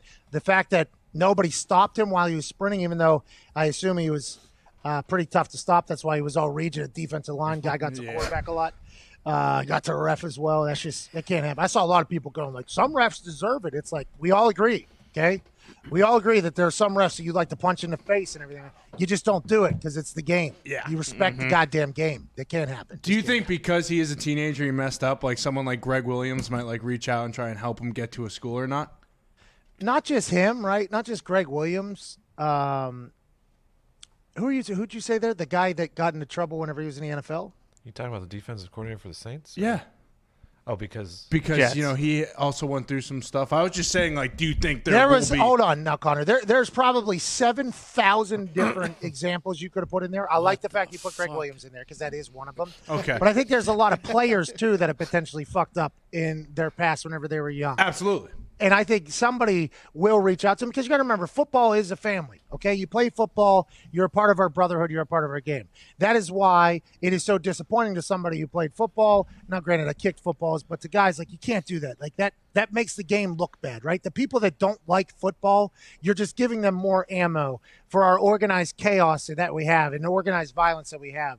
That can happen. You're loading ammo in for the people that hate football and say we're idiots and all that stuff, right? So I think that is something that's big. And you can't touch the ref. You just can't do it. I mean, now granted, back in the day, there's a video of Bill Cowher taking a ref's something and shoving it in his pocket and doing stuff like that. Back in the day, there used to be a lot more give and take with refs, but somebody pushed it to a point where the refs were like, hey, nobody can touch us anymore. And everybody's like, probably for the better here. And now that we're at this point, it's like this kid, I hate that it happened for the sport. For the ref, obviously, we hope he's okay, and for the kid, I hope that I hate that it happened. It's just like, if he's a senior, it's going to be tough to get back on the right side of things, I think, in the quick turnaround, but hopefully he'll be able to learn from this, mature from this, and see if he got something going on. But that was sad, man. It was sad to watch. Do we know, have they reported whether or not that ref is okay? Like, because to your point, I mean, if he is fine, I mean, it's still terrible. But, if this guy has like a broken back or something like that, that obviously changes things quite a bit. I'm not sure. And maybe, hopefully, the Kumbaya moment would be the ref and that kid doing something. Yeah. Handshake or something, yeah. That would be the Kumbaya. Well, not in COVID. True. Yeah. Fist bump. His daughter tweeted out that he is fine. Oh. Okay, that's good news. Yeah. All right, so hopefully, and by the way, refs are normally people that are trying to serve. Right, I believe they're people that are trying to serve and do their part. I would assume that some Kumbaya story is going to come from this, but it's going to be tough PR-wise to come back from that. But we have to remember he's just a kid, all right? And a lot of people make stupid decisions, and that was definitely one of them. And the people that are sticking up for him and saying, yeah, sometimes you got to do that, those people are dumb. Those people should not be talking the way they are. Let's go to Mike in Los Angeles. Mike, are you just on house arrest for how long? 3, 4, 6, 7, 8 months, maybe? I think it's Newsom just gave us 3 more weeks, but I just wanted to ask, why'd you give the Little Mermaid Ariel such a long segment? Nice. Well, when Booker T got on, dude, there was literally, that was Booker T's segment as soon as he got on. So I understand that Ariel was a part of that, but that became Booker T's segment. So Ariel's segment ended immediately upon Booker T calling in. And I would like to have the record show that, please. Have the record show that Ariel's segment ended as soon as Booker T called in. Put that in the minutes, please, and we'll move forward. You're right, though, Mike. That's on us. Yeah. So I wanted to remind everybody that Josh Gordon is back, Josh Vitamins Gordon. And a lot of people have been sleeping on the Seahawks. We just had an easy walk over Philly. We got the Giants next. Oh, easy, huh? And then the football team. Hey, that game was easy against the Eagles, huh? Couldn't even fucking cover, dude. Mike laughing in our face. Now, listen, Mike has been locked down for 10 months, okay? So Mike is in his house. He's not allowed to leave. We should remember that with what he's saying. But the Seahawks, it doesn't feel like they're the same Seahawks team for whatever reason. And I alluded to the fact that Russell Wilson might potentially be broken whenever he had 10 turnovers in 3 weeks. I guess their schedule, from what he just said, bodes well for them going forward. Yeah. And maybe Russell Wilson will be able to figure out how not to be broken. But, Ty, you've been on this kick because Russell Wilson is your fantasy football quarterback. Mm-hmm. They might be broken out there, but they also have enough time to turn around, especially if they got an easy schedule going forward. Yeah, for sure. But that's what I don't understand is, everyone was calling for the let Russ cook, and they basically did show, and my fantasy football team, was killed because of it. When they let Russ cook, they just weren't as good of a team. I don't know. I mean, I feel like as a Packers fan or like a fan of another good team in the NFC, I don't really look at them the same way I did, obviously, like 5-6 weeks ago when Russ was lighting the NFL on fire. You know what's interesting about this whole thing is Russell Wilson was the MVP literally from night one. He was the MVP because we had all learned about how he had received 0 MVP votes in his entire career, which is wild because Russell Wilson's career has been one that has a lot of successes and accomplishments and all that shit. And they were pushing for that every single week. Yep. Then it died off. He threw 3 picks in a game. Then the next week he had something. Then next week he had something. And that conversation died off. And if they slaughter these teams that they have left, I assume he's going to get back into that conversation. And when he inevitably doesn't win it and somebody else does, it's going to be more fodder for the Russell Wilson is underrated conversation, which we agree, by the way. Okay, Russell Wilson is a very good football player, but he has not played recently as we would think Russell Wilson normally would play. And this is maybe a gift and a curse for how good Russell Wilson has been, that he's being compared to himself, much like what happens to Aaron Rodgers, Tom Brady, Drew Brees, all the great quarterbacks. This is what happens to him. So welcome to that conversation, Russell Wilson, but that's just how it goes. whenever you're talking about teams being underrated or players being underrated or overrated, you never know what's going to happen because in the end, some team that sucks right now could get hot and win it all. And all this conversation is just stupid. Nick texted me during the break, actually, in underrated, overrated conversation. He said he's tired of people saying the Steelers are overrated. Nick, what was your entire point there? Who is overrating them exactly? Like, I think everyone, even most diehard Steelers fans, will tell you, like, they are a flawed team. Their record is undefeated, but I don't think by any means they're some type of juggernaut squad that's going to go out and pound everyone into the dirt. We've seen it week after week now. They're barely beating some of these teams. It just so happens they're undefeated, so you have to place them in the conversation. But I don't think anyone's considering them like odds-on Super Bowl favorites going to stomp the Chiefs into the dirt and just roll over everybody. Isn't it interesting, though, that we're one of the only shows that really talks about them, I think. I've been called a homer show, actually. And I'm like, I don't know if I'm a homer show. I'm talking about the only undefeated team in the NFL. This is an NFL show. Just because some of us happen to be from Pittsburgh and have friends in the organization, which, by the way, damn near every organization at this point we have friends in. So it's not – but talking about an undefeated team is okay. I think everybody is saying exactly what Nick is saying on a lot of other shows. It's like they barely got past Gary Gilbert, let alone the Baltimore Ravens that didn't even have a full roster the other day. I don't know if anybody's saying that they are the greatest team of all time. Chiefs is what everybody's saying is the greatest team of all time. And if we look at the current playoff picture for the AFC, which I got sent a photo in a text message. I'm not sure if we have it or not. The Chiefs are playing the Colts in the playoffs if it was to happen today. And that is a bummer for a team that I am an actual homer for, people that paid me a lot of money to do a job that wasn't deserving of such. It's just, I'm very intrigued to kind of see how the AFC picture shapes up. What if the Kansas City Chiefs, and I'm not saying this is even possible, because the Chiefs, it feels like they can turn it on whenever they want. What if the Chiefs lose early in the AFC playoff game? You know what I mean? Like, what if they lose early? What if they lose in the wild card weekend or the divisional round? Like, what's going to happen in the AFC if the Steelers aren't there? I mean, that's why the NFL is the best. If you get into the dance, you got a chance. The Bills got a chance to get in. They're the 4 seed currently. They even believe it. Hey, you get in the dance, anything can happen. That's what every coach pitches except for Anthony Lynn. Let's go to Gabe in Chicago. What's going on, Gabe? Yo, what's up? P-Mac and the boys? What's going on, pal? Yeah. So first-time caller, spring chicken listener. But let me tell you, Pat, I love this show, man. I love this show because I love my boys. I could tell you got love for your boys. So now we're boys. How you doing? Keep it moving, you know? I like what you did right there. I like what you did. I don't know if we're boys yet, but I can't wait to hear what you got to say next. Keeping on theme, obviously a big wrestling show, I guess, right? I'm trying to give you some bulletin board material, my man. You obviously have heard of UrbanDictionary.com. Am I right? Yeah, I've heard of it. I haven't seen it in a long, long time, but I do remember when it had a little bit of a run there years ago. I've heard of it. It still exists. I'm learning of that right now. What is going on?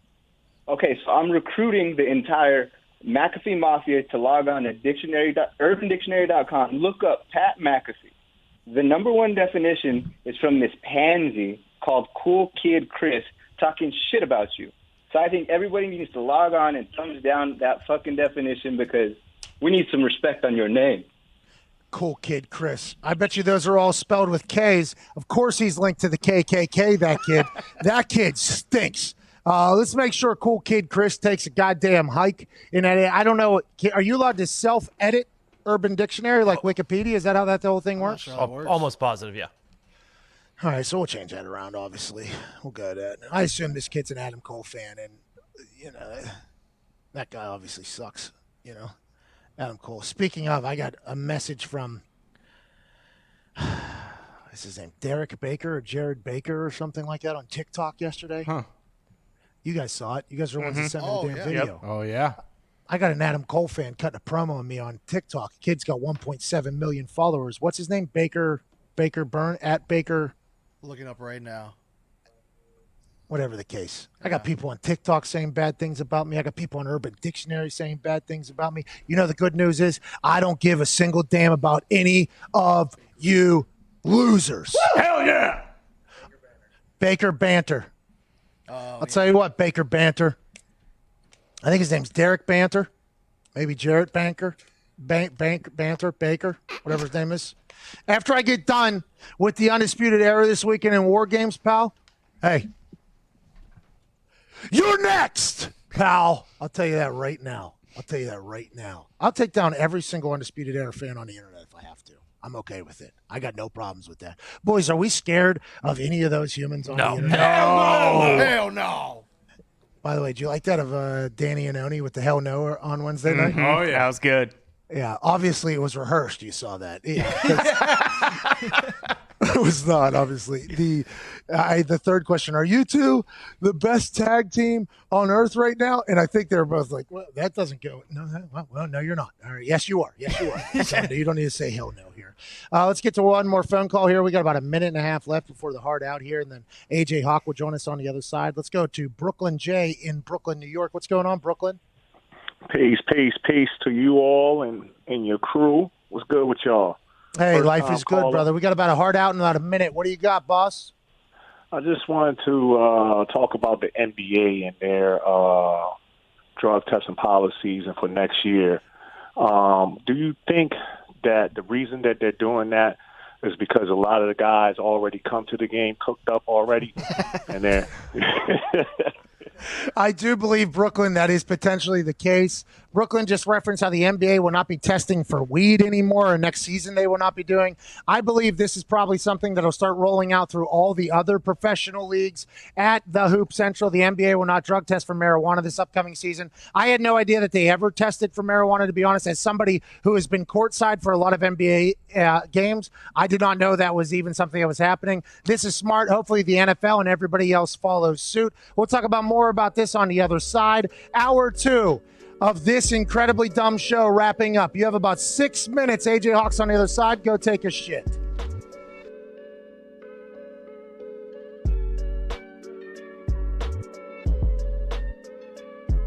Well, hello, sensual piano keys. You sound incredibly inspirational and motivational. Big announcement coming from our company. You know, throughout my entire life, I've made decisions that people have said, ooh, that is stupid. You've read about them. You heard about them. When I was in high school, I went to an underground poker game, won $1,400, flew myself down to Miami, won a kicking contest, and got a scholarship to West Virginia the next day. I turned my back on soccer that day. Everybody said, you're an idiot. Why are you doing that? You have more schools looking at you for soccer than you do for football. What are you thinking? Fast forward 8 years with the Indianapolis Colts, and I was on top of the world, top of the mountain. How's the view? Not too shabby. And when I was at the top of my game, I decided, you know what? I'm going to pursue some other stuff. My friends and I are going to go to work on the internet. We're going to try to chase fulfillment as opposed to just a paycheck. And there were some interesting responses from people of power in the sporting world. Make them tear the uniform off of you. Sure. Look, somebody needs to stage an intervention. People who know this guy, get to him now. Make him put his helmet back on and get to camp. Oh, no, there's no intervention, Wilbon. No. Here we are 3 years after that date, and it's a celebration, bitches. Cut the music. Let's hand out some bags to the boys.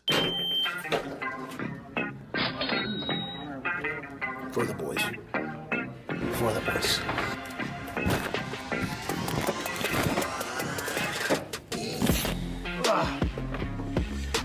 By the way, that's for you, brother.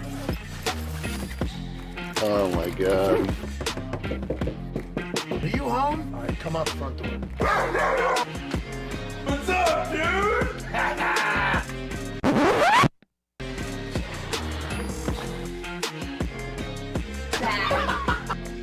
What is this?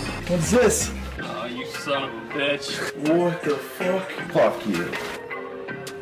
Oh, yeah. That is the bag of money. FanDuel deal went through. There's $50,000 in there for you. Here's a backpack with $50,000 in it. Oh, $50,000 in there. Oh, my God. Yes, there's $50,000 in there. Yes, there's $50,000. Are you fucking serious? Let's go. Did you rob a bank? Oh, man. Let's go, dude. Let's go. I appreciate you, buddy. Yo, this is... Appreciate you, man. Appreciate you, dude. We did it. Couldn't have done it without you. Oh, thank you. Dude, it's a fuck ton of money. You guys. When I asked Dan Patrick for some advice, he told me always take care of the boys. Well, and you should know those people that are there with you, that their value cannot be overstated and should not be overstated. So, Mike Wilbon, they didn't hold my jersey on me. They didn't hold my helmet on me. We didn't have an intervention. What we have is a celebration. Because when you bet on yourself, sometimes you hit for big. And for us, the only place we'll bet for the next couple years, in an exclusive deal, FanDuel backed the Brinks truck up to our office, and we have never been more thankful, more excited, and more together as we promote the greatest sports book on planet Earth.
The Pat McAfee Show. There'll be no rules for our guests, for us, for the things we can talk about.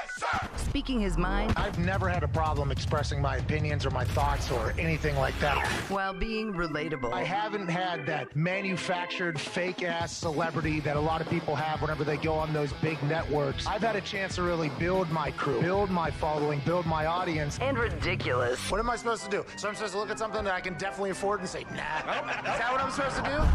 The Pat McAfee Show starts in 3, 2, 1. Welcome back to the Pat McAfee Show here. Hour 3 on this incredible Fight Friday, December 4th on SiriusXM begins right now. Just got a tweet from Daniel Cormier.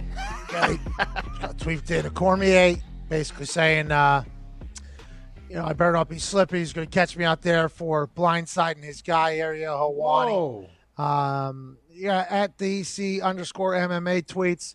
Won't be no smacking around going on around here, Booker T. Pat McAfee Show, you better watch your back trying to sneak attack my boy like that. This is a fight you and your buddy do not want. #non-event. Oh, no. He's dragging you into this. I mean, now. if it's a tag team, all you got to do is take down Ariel. I like your chances. It's true. Yeah, so if Booker T and DC get into it, that kind of just leaves me and Ariel. Ariel hasn't left his bedroom in, 10 months? That guy hasn't done anything. Yeah. Yeah, I think I'm kind of in a good spot here. Aren't I? I feel like I'm riding pretty high almost at this point. Advantageous matchup. I wouldn't be too worried at all.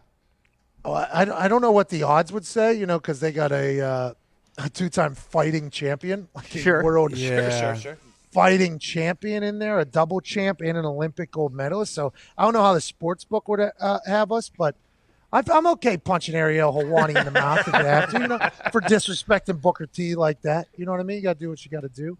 Zito, how's the poll? What's the update on that thing before we get AJ Hawk's handsome ass in here? Give me one second. I got to pull it up because we took it off the computer. Oh. The only worry in that tag team match is, after you do punt Helwani to the moon, having to turn to DC, and dealing with that other front. Yeah, that is a bit problematic. Who will win the NXT TakeOver War Games? My team is up still 85% to 40. Yeah, everybody knows what's going down on Sunday. Sunday night, WWE Network. I will be in a steel cage match alongside the Bruiserweight Pete Dunne and the legends Danny Burch and Oney Lorcan taking on the Undisputed Era. I cannot wait for it. It is going to be a brutal matchup. I'm learning about it as we go here. Turns out I potentially bit off a little bit more than I could chew, but my team's a bunch of badasses, so I ain't worried about a damn thing. A man that was alongside of me the last time I got into a fight in NXT, ladies and gentlemen, Super Bowl champion AJ Hawk. Yeah! What's going on, dude? Should I have known about a beef between Booker T and Ariel Helwani? Is that something that is known to everybody? Yeah, it's been cooking for the last few months. I don't know how it started. I think it potentially did start with Booker and DC saying something, and then Ariel just kind of hopped in and made himself a part of it. And he's like, oh, okay, I do a show with DC, so I'm going to go after Booker T. And then Booker T was like, excuse me, fella, I don't even knows you, okay? So if you're going to keep talking, this could be a real thing. And then Ariel just kept going and kept going and kept going. And then obviously it led to one of the most magical moments in this show's history. I mean, that was just absolutely amazing, AJ. I don't know if you got a chance to see it or hear it, but it was wild in here for a good 10, 15 minutes. I got to see a little bit of it. I don't know if anyone really heard much with all of the 7 different voices and 9 phones being held up to mics while everyone's trying to speak over each other. But it was exciting to see and very entertaining. That one had a hotline caller, 2 people on FaceTime, and a speakerphone.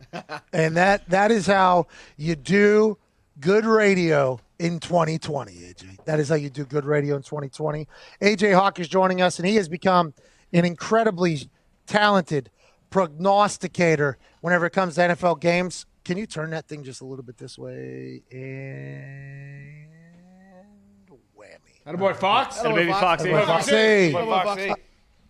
All right, AJ, let's go through these games. I want to hear what your thoughts are. I literally waited to do this until you got on here because of how hot you have been. Sounds good, man. Let's do it. Bengals at the Dolphins. The Dolphins are minus 11.5 at home against a Zach Taylor-led team without Joey Burrow, who has had successful surgery on his knee with all of his injuries. He'll be back hopefully next year. But the Dolphins, who aren't sure if they're starting Fitzmagic or Tua, host the Bengals favored by 11.5. How do you see that going, AJ? I mean, I like the Dolphins for sure. I think 11.5 sure seems like a lot. How many points do you think are going to be scored total? What's the over-under? 42, I believe.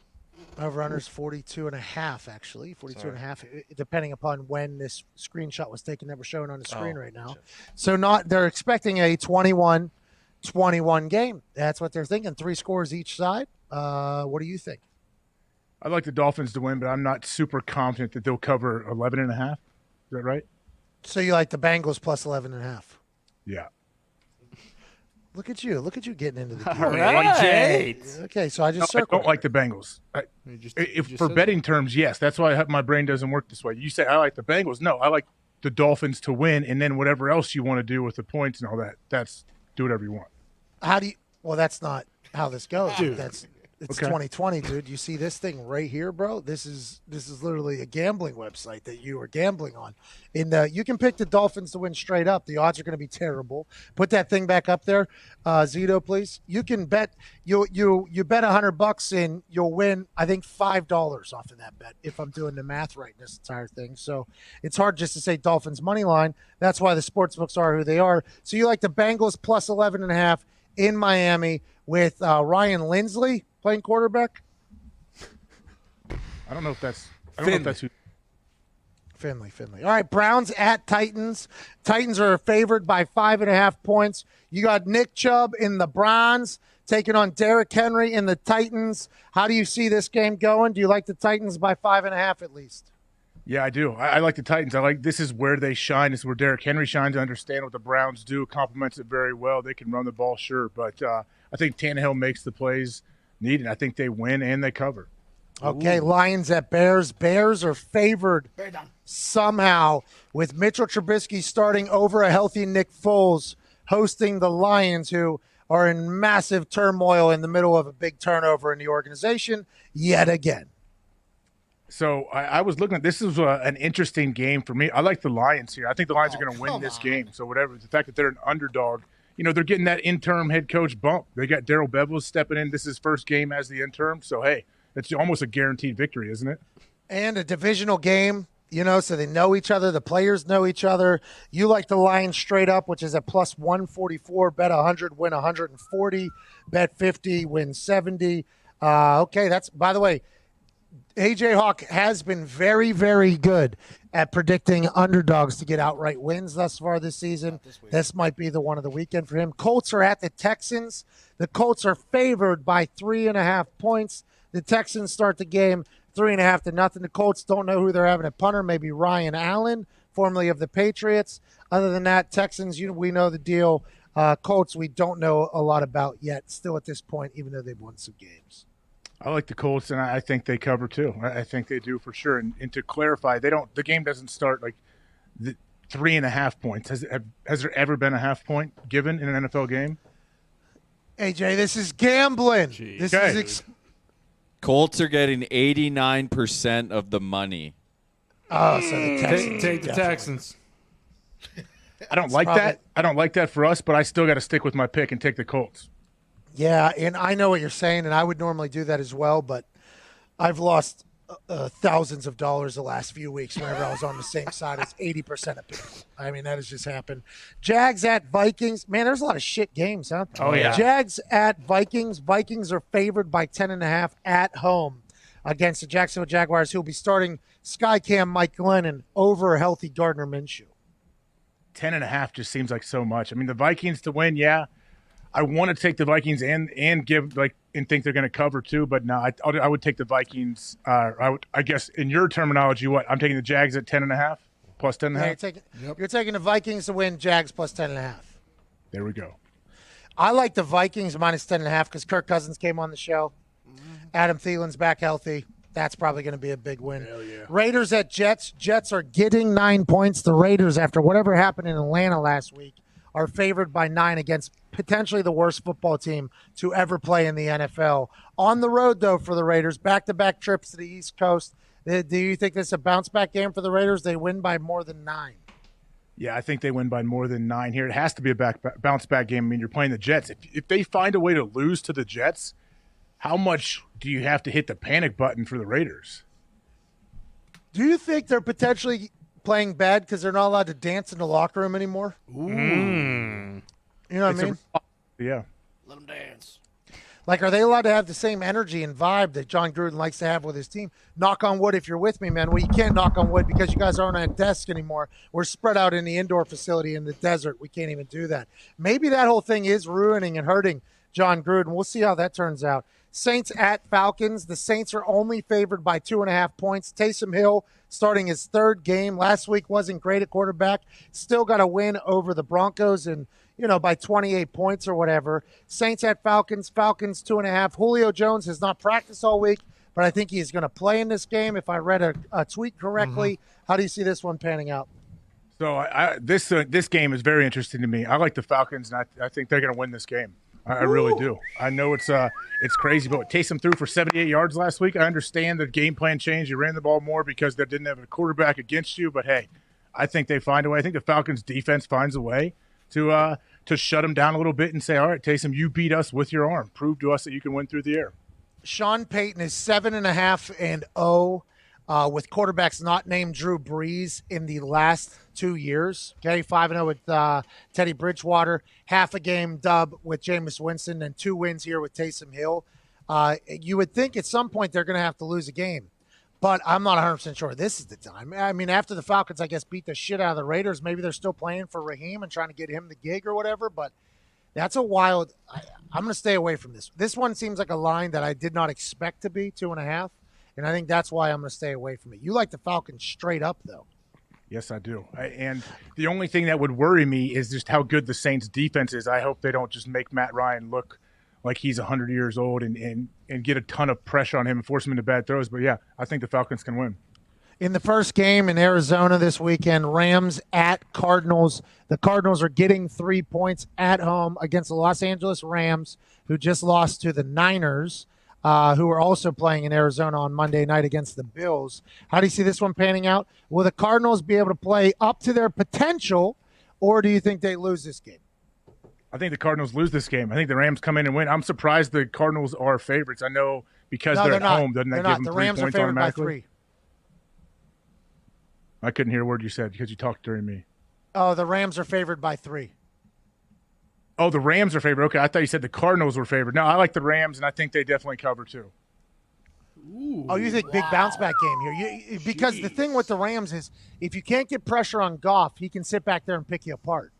And it feels like the Cardinals defense, for whatever reason, they might have the players, but they don't get a lot of pressure on the quarterback, it feels like. So if old McVay's offense is able to run and you got time to do it, it does feel like the Rams are going to be successful on the offensive side of the ball. Will the Rams defense be able to stop Kyler? I think they have the speed to do so. I think they definitely have the speed to do so. That's how you got to look at that in my eyes.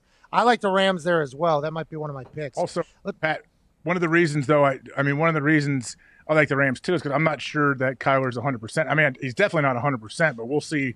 You'll see if he can run around. I mean, he seems to still be able to throw it all right, but I don't think they're going to take any chances with him, any design QB runs if his shoulder's still hurting him a little bit. He's got that shoulder. He's got a shoulder, you know what I mean? Rams 5-0 against the spread, their last 5 in Arizona. Get down. 5-0 against the spread in AZ. Okay, here we go. Yeah, I like the Rams. I like the Rams a lot, actually. That might become one of my picks. Giants at Seahawks. The Seahawks are favored by 10. Is Russell Wilson all the way back? They get a win over the Philadelphia Eagles. They don't cover, though, because it's something they can't close the damn game out. Do the Giants keep it within 10 against the Seahawks? This one's tough for me, man. I think the Seahawks are definitely going to win. I was hesitant early to think that they're going to cover, but now I do. In the moment, I think they're going to cover. It has moved to 11 since the news that Daniel Jones is doubtful. What? They definitely cover. You think the Giants cover or the Seahawks cover? No, I think the Seahawks win and they cover. Okay, because Daniel Jones is out. No, not just that. Who's going to be starting for him? Colt McCoy. Right. Oh, now, man, the spread should have dropped from like 11 to 6 with Colt. Are you kidding me? Colt can sling it. Exactly. I don't feel as good about it, but I'm going to stick with it. They're going to win, and they're going to win by 11 or more. Okay, Patriots at Chargers. Patriots are favored by 1 traveling to Los Angeles. There will be no traffic on the way to the game for the team buses for the Patriots. That's an obstacle you got to get out of the way because nobody's allowed to drive, walk, or even bicycle around out there. Patriots are favored against a Chargers team that seems to have the pieces if they really want to, but just can't get right for whatever reason. They just can't get right over there in L.A.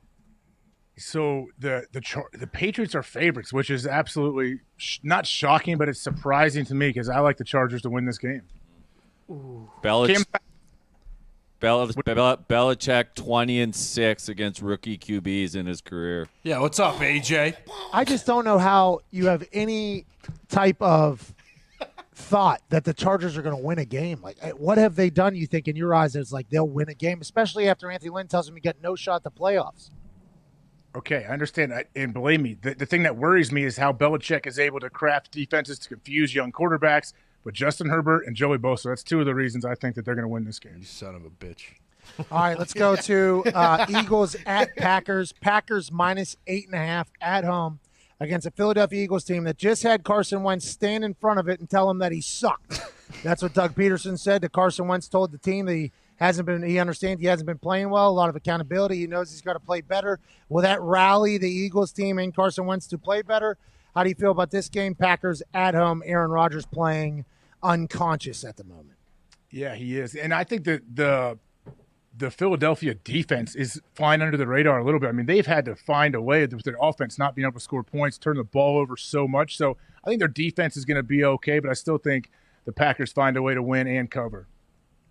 All right, there you got it. There's AJ's pick. Let's go. He's got the Packers covering. He's got the Chargers outright winning. He's got the Giants he's got Seahawks minus 11. He's got the Rams covering 3. Falcons winning by just winning, I think he said. Raiders minus 9 over the Jets. Vikings plus 10.5, or Vikings minus 10.5 to cover. Colts winning. Lions, Titans, and Bengals. Let's go, AJ. Here we go. Let's go. Let's go make some money this weekend on FanDuel. Let's break FanDuel Sportsbook and take every dollar they have, pal. I tell you what, this is you forcing me to do these picks. It's actually got me more engaged in games in the NFL. I've always been engaged, but now I'm really like, okay, I want these things to hit. Yeah, that's why gambling is so damn good. Like there's people that are against it, obviously. There's people that don't necessarily get into it or whatever, but games are so much better whenever you have something on the line. And I only bet as much as you can win, or as much as you want to win or lose, so don't be an idiot. And I think a large majority of people do that in a smart fashion. But man, whenever you got $5, $10, $50, $2,000 on a team to do something and they do it, there is nothing like the feeling of looking in the mirror and saying, you're the smartest motherfucker on earth right now. It is such a good feeling. Now, we haven't experienced a lot of that the last few weeks, I'm going to be honest, especially with the Super Boost. But this week's Super Boost, I feel very, very, very good about. It is live currently on FanDuel Sportsbook. I have a 2-team teaser if we want to put up the photo here. I have the Dolphins minus 5.5 and the Packers minus 2.5.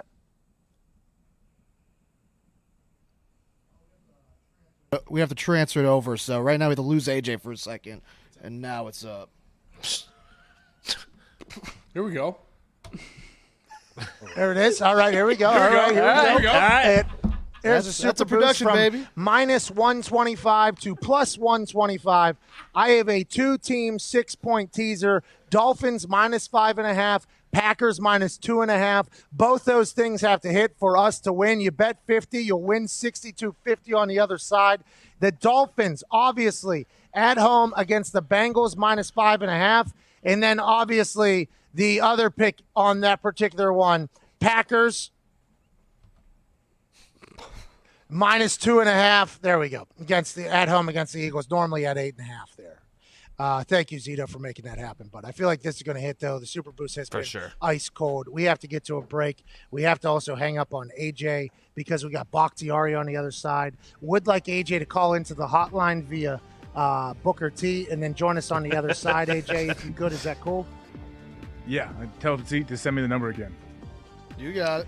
Zeke's got a lot going on, it seems like, back there. By the way, $10 gets 13,000 on the Hawk parlay. Wow. Do it. Do it. Can I send you guys $10 to make that bet for me? Absolutely. Yeah, because Ohio, it's not live. It has to happen sooner than later, though. Indiana, it's live. Pennsylvania, it's live. New Jersey's live. Tennessee is live. Is Michigan live? Not yet. I West guess Virginia? Been some holdups in Michigan. Illinois. Would have never guessed the state that's completely locked down would have some holdups and fun being brought to the place. Never would have guessed. It was supposed to go live too. Like it was supposed to go live like last week. We were told. Yeah, we were told that, but the legislators are too busy sending the Ford family a recommendation to hire Robert Saleh as the next head coach of the Detroit Lions. So they're not getting the FanDuel deal done. Oh, so the legislators, the same ones that have the entire place locked down. Not only are they locking down the entire state, which, by the way, you guys know more about the safe than we do. Not only that, they're also telling the family who to hire as a head coach. Legislators up there in Michigan are making all the decisions. I like that. United States of America. Let's get the legislators into every single thing that's possible. That's what we want. Let's get the FanDuel deal done, though. Yeah, up there in Michigan. I have all my friends texting me all the time. When's this thing coming to Michigan? It has to come. It's a lot of fun. Yeah. And this Super Boost is going to hit for the first time in like 4 weeks. We're back on the other side with David Bakhtiari, asking him about the Aston Martin purchase for Aaron Rodgers, the Green Bay Packers, and everything like that. This is Pat McAfee Show, Sirius XM Channel 82, Mad Dog Sports Radio.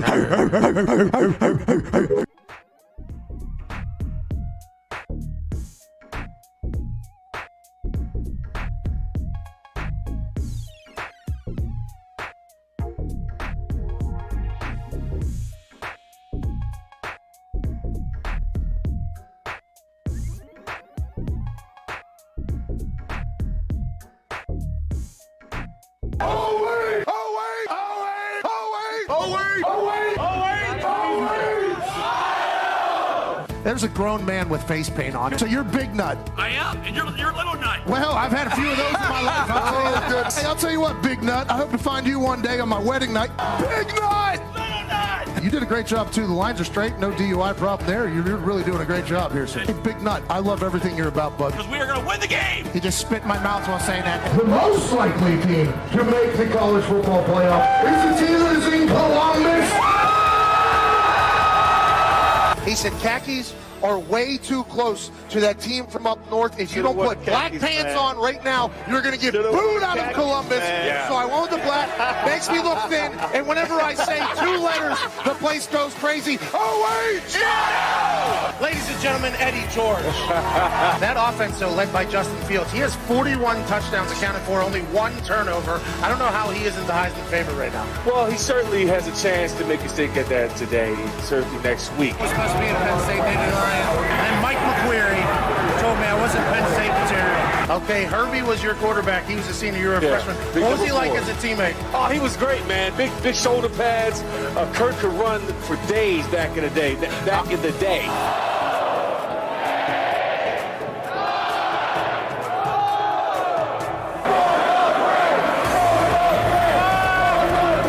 have a guy that can break every single bone in my body. Stipe, how you doing, boss man? They're down 6-1. She wants to flex on the gram. He says, lady, we are getting slaughtered by the Pittsburgh Penguins. No. Do I do it too? I feel like I need to do this.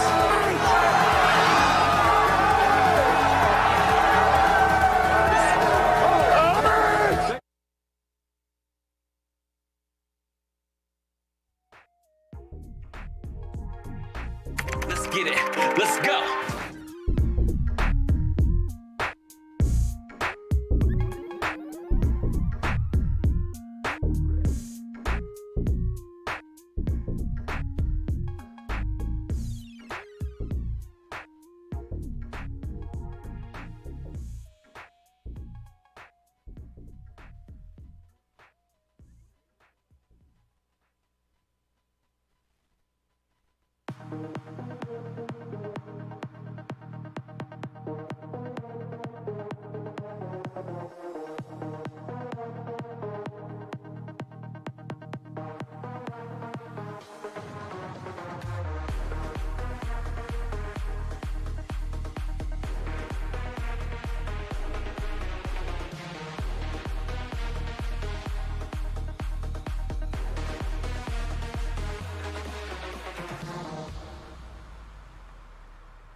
I didn't think I could continue to be an FCC regulated person without really hitting my max potential. And that's why he's with us. I love it. The Pat McAfee Show on Mad Dog Sports Radio, Channel 82. Welcome back to the Pat McAfee Show, presented by Arby's. If you're not eating at Arby's, you're an absolute stooge. Right now, for orders of over $15 of Arby's on DoorDash, you can get free delivery with the code MEATS.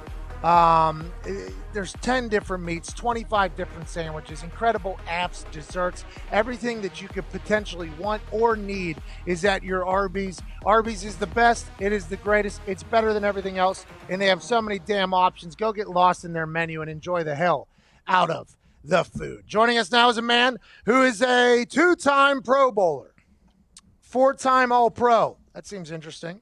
And he just signed a 4-year extension for up to $105 million. Can't hide it, shouldn't talk about it, but the internet already has. Joining us now, tackle for the Green Bay Packers, David Bakhtiari. Yeah! Woo! How you doing, bub? I got to give you credit. You are premier at giving introductions. Well, it should have been a little bit better, to be honest with you. I want to let you know it should have been a little bit better, but I know you're in the middle of a work week. I know this is Fast Friday. Probably have a chance to go home, so I wanted to get right to it because there are important questions that need answers. You know what I'm saying? I do agree. I have heard the slandering of my name, and I'm assuming we're going to bring up a couple topics. And I let Aaron know that if he feels the flames in the locker room right now, he knows where it's coming from. Okay, so let's get to the heat. The heat is in the kitchen, and the kitchen is hot right now in the Bakhtiari. Because not only that, do you just have bags of money that you can throw on fires now that kind of keep the flames going and everything like that. Congrats to you, by the way. Well-deserved. Yeah. Absolutely well-deserved, sir. I like to see everybody make money. I want to see everybody rich. I hope everybody gets a chance to do so. You accomplishing that is an incredible feat, and it's very well-deserved. Now, we have to talk to about the pertinent subjects here.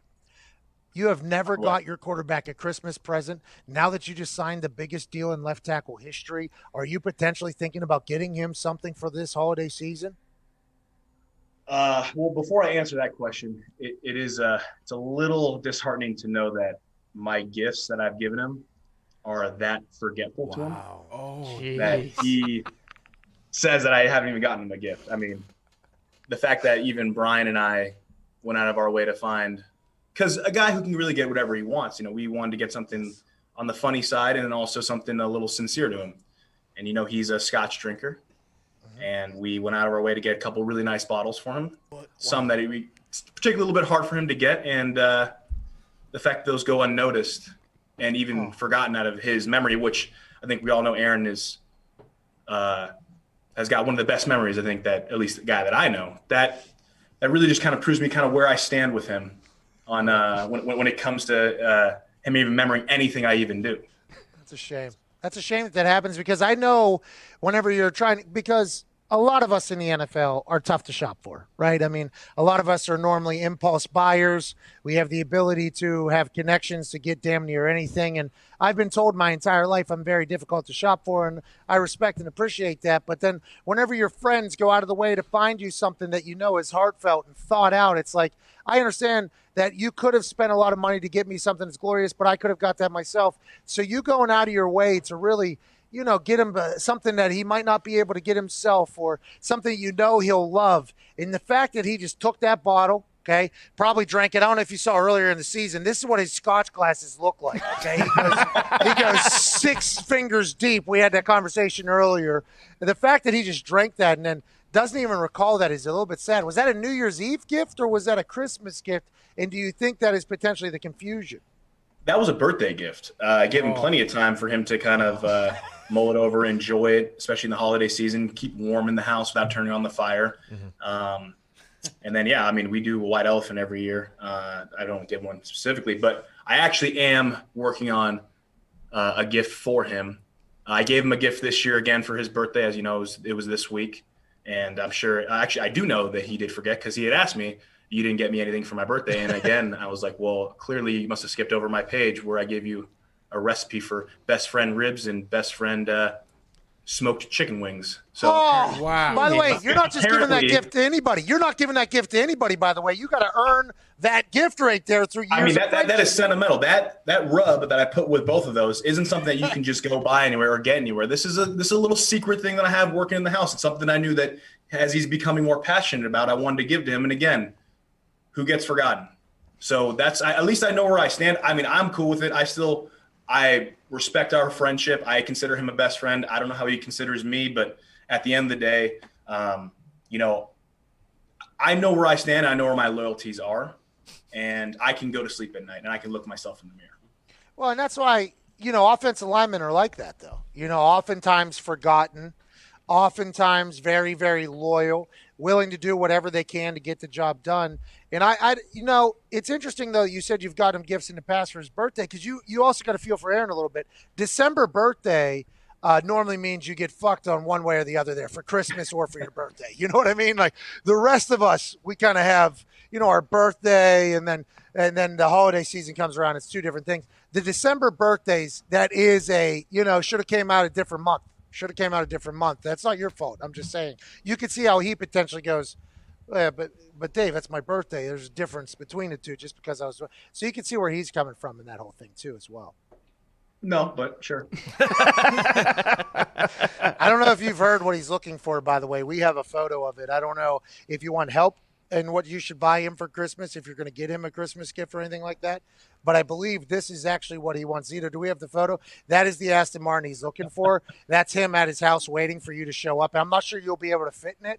But, I think what Aaron was talking about was if he got this car, which he has dreamed about forever, from the offensive lineman that he has dreamed about having protecting him forever, it would really be his world coming full circle with his best friend, David Bakhtiari.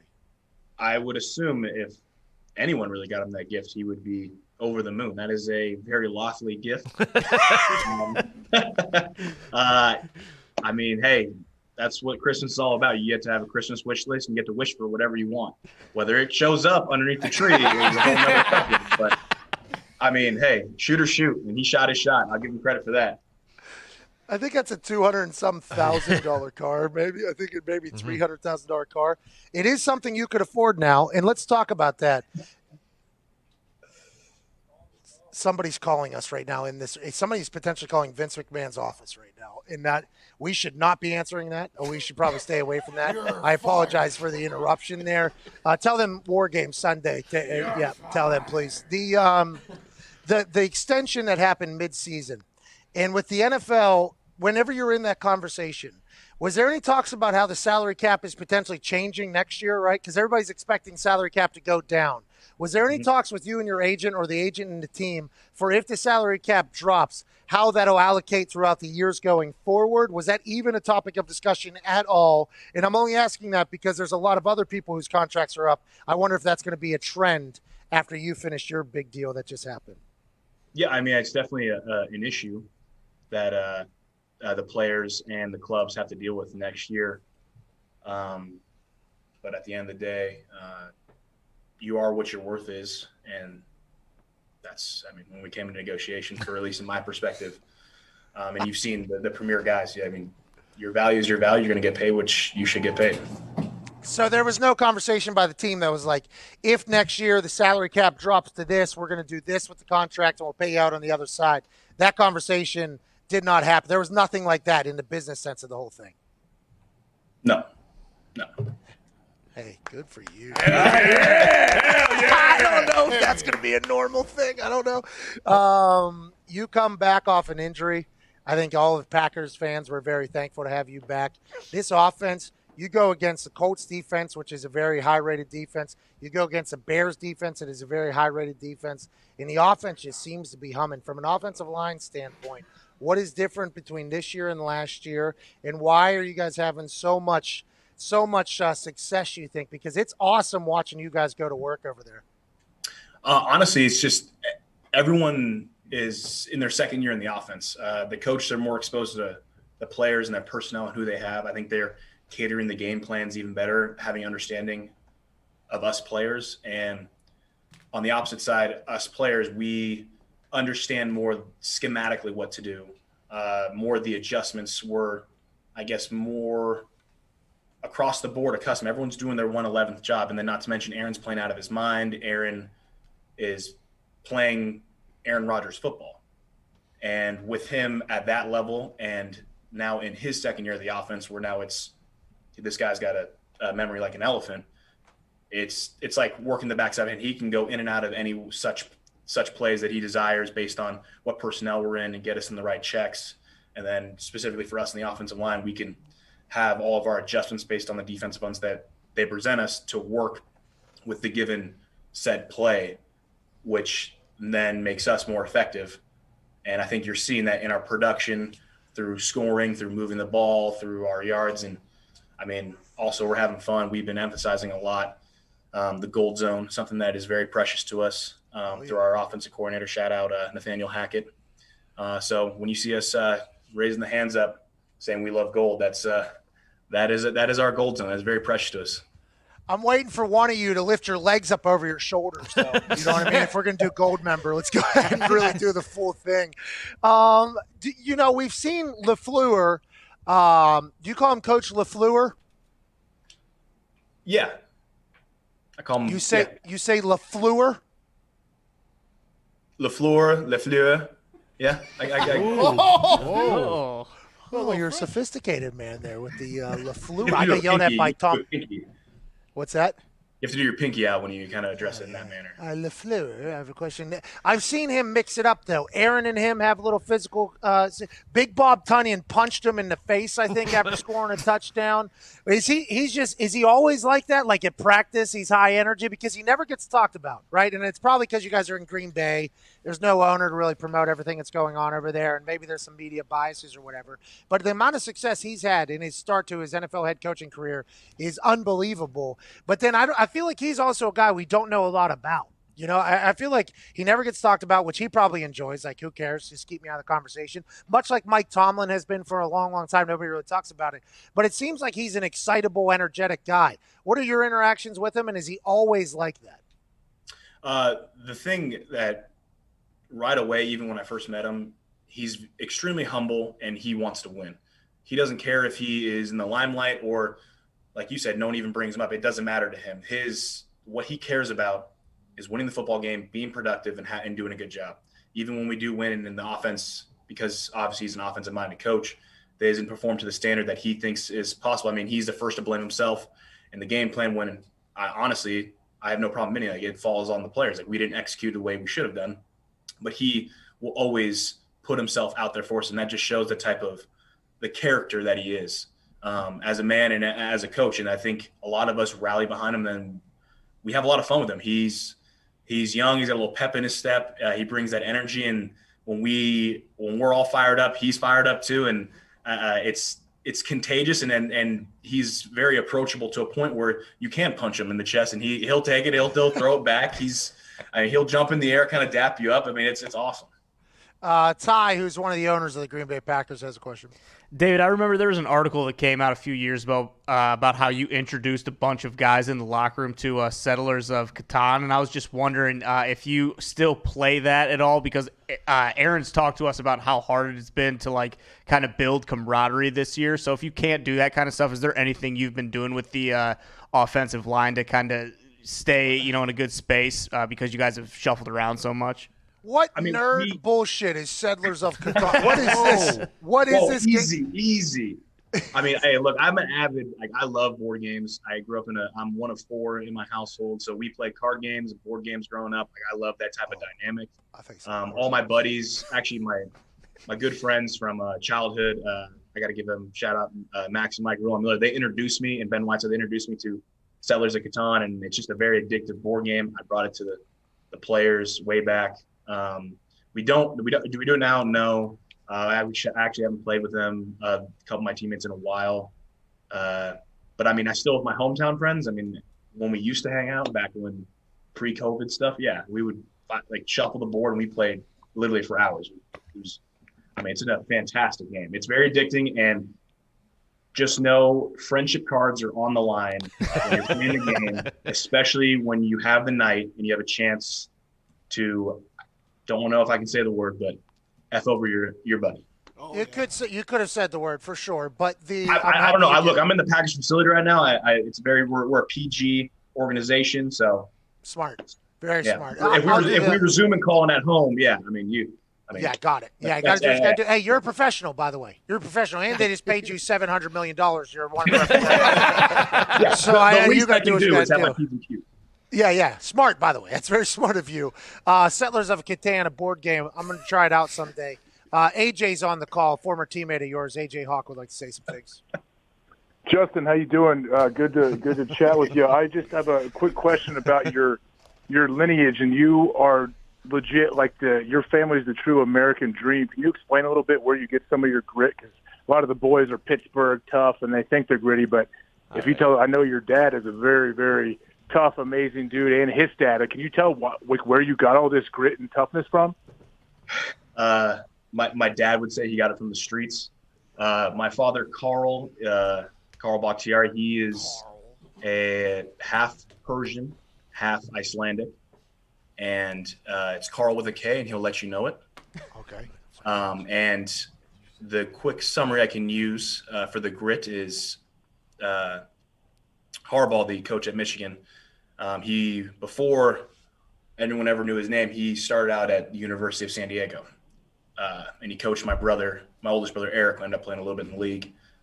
He has said the only man more intense than me is Carl Bakhtiari.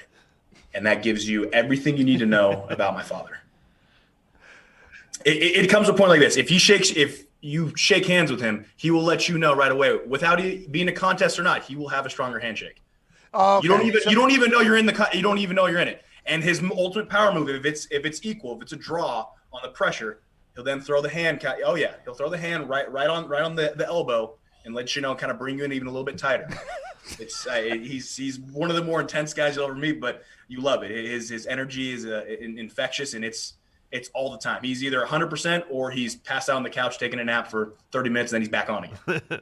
I like that. I'm very similar to that. Is he half Persian, half Icelandic, or are you half Persian, half Icelandic? He is. And then I primarily just identify with that because I always ask my mother, Deborah Bakhtiari, Debbie, if what is our other side of our family, and she just loves to just say I'm a mutt. So I'm like, okay. So I just use what's easy. There's just two. So you're a Persian Viking. Yeah. That's where I get the green eyes, the dark hair, and then the massive body. Well, and also the ability to just, I don't want to say all the athleticism comes from my mom, but just like the size comes from my good luck this weekend against the Eagles, man. Hope you have a good time. Whenever you're watching film, is it just because, tackles, you guys are kind of on an island every once in a while. Like, obviously, offensive line has to work together, but tackles are you watching film on just one person? Are you, like, what do you normally focus on throughout your week of scouting and everything like that? Yeah, I mean, I watch, go through all the pass plays for the defensive end, seeing who I'm going to go against, his type of moves, what he likes to play. Then I go through his run defense, how he likes to play the run and fits in the run. And then I obviously look with the any double teams with the interior defensive linemen, linebackers, kind of how they fit. And then like plays that other teams run because it is kind of a copycat league. So seeing how the defense presents itself, then obviously pressure, stunts, blitzes, just, I mean, the run-of-the-mill type of viewing of film. When I talk to Robert Mathis and Freeney and them, they talk about how being a pass rusher is like chess. Like they're setting you up with moves so that they can bring you things later and everything like that. Are you doing the same thing with them, or is it just I'm a Persian Viking, I need to stop you from getting here every single play? It doesn't matter. I completely agree with them. I didn't even know that they say it's like chess because I've told our interior linemen and just linemen in general, it's interior. When you play like a guard or center, that's like checkers. And when you play out a tackle, it's like chess.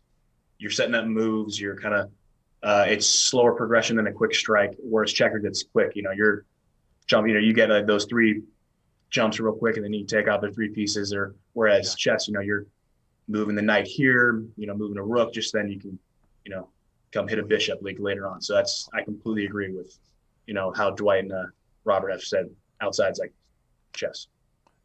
So much going on in the game that we never really know about. Justin Takatiari, we appreciate you so much for joining us, man. Enjoy your cash. I can't wait to see the Aston Martin you give Aaron for for Christmas. And good luck this weekend, brother. Yeah, thank you. How did you know about the gift? The Aston Martin? Yeah. How do you? Never. Sorry. I guess. Ladies and gentlemen, David Bakhtiari. Settlers of Catan, huh? Oh yeah. What a game. One of the best. Who likes that game back in the studio just so I can get a read for what type of game it probably Absolutely love it. I actually have a sticker of it on my laptop. Oh, so that game stinks. No. Risk is better. You learn all about settling. How difficult it used to be to gather that grain, gather that wood, gather that stone. It's a tough game. So you're just playing Oklahoma and all those, Indiana, I guess, is also settler, right? Because isn't it crazy if you go back through history? Now, thanks to Bakhtiari, by the way, for joining us. I don't want to just bypass that whole thing. And I like to know that the tackles are also playing chess alongside the defensive ends that are doing that. But isn't it interesting that our entire country was basically founded upon, in the cities we have, is everybody was trying to get to California And then whenever they bowed out, like, all right, cities are starting here. Like, I'm going to go all the way to California. I'm going to get some gold. And then they get like 3 months in and they're, just like 10 miles down the road or whatever. And they're like, fuck this. I'm going to park it right here. This is where I'm going to be. And they're like, welcome to Dayton. You know what I mean? And then, another group's like, I'm going to make it all the way over there. I'm going to get all the gold. And they're like, they truck past the Dayton people. They're like, you soft asses, you weren't meant for this life or whatever. And then they get like another, year in, and they're like, oh, this is it for me. And it's like, welcome to Indianapolis. You know what I mean? Like, that is our entire country, basically, in a nutshell. And I might not be doing history any justice there, but I think that is that what Settlers of Catan is? Just the story of America? Yeah, essentially. It's like an Oregon Trail, if you will. And, yeah, it explains it perfectly. AJ, why do you guys call him Justin Takatiari? I don't know if you could say you guys. I told him when I first met him, like, his last name is so unique that I sometimes would get confused what his first name was. So I started calling him Brandon and Justin Takatari, and then that's who he became to me. And then one time, I think I've even talked about, like, one time when I didn't really call him by Justin or Brandon, he like got upset. He's like, hey man, that's like what you call me. Like, what's going on? He thought you guys weren't friends anymore. You've changed, AJ. How about him signing for a $100 million deal? Good for him. He deserves it. What year is this for him? Do we know? 5 or 6, maybe. Nah, I don't know. Maybe, yeah, or I don't know. Maybe a couple years more than that. Yeah, he deserves it. The dude is an absolute monster. He's a stud. And I asked a question about his family because I sat with his whole family at Josh Sitton's wedding, and I've been around his family a decent amount. They are, like, they would give the Gronk family a run for their money. Like, they're super high energy, super, like, yeah, they're all their own characters, and they're super tight. It's just it's a fun dynamic to watch. Imagine being a Persian Viking. You know what I mean? The Persians are the ones that killed 300, right? Oh, yeah. Uh-huh. The Persians came through, and now, granted, they had a lot bigger army and everything like that, but I do recall that the one guy being real tall, real athletic. Xerxes. Mm-hmm. Yeah, that guy, that son of a bitch. They had no shot against that big son of a bitch. There's no way they could have expected that guy to turn a corner, right? I thought he looked like Jason Taylor. He did. He did. But he was like, what, 3 feet taller or something like that. Is that an accurate historical story, by the way? Oh, yeah. Story, yes. Him being 10 feet tall, absolutely not.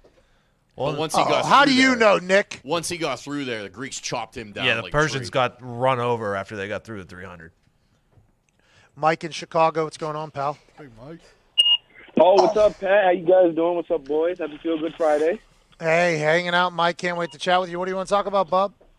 No, I don't want to take too much of your time up, but I definitely got to let you guys know I'm an Amazon driver, and every time I go on lunch, there's nothing like that 13-hour roasted fucking brisket. Oh, yeah. You're damn right, bub. Isn't it? It's amazing that that's available as a fast food item, isn't it?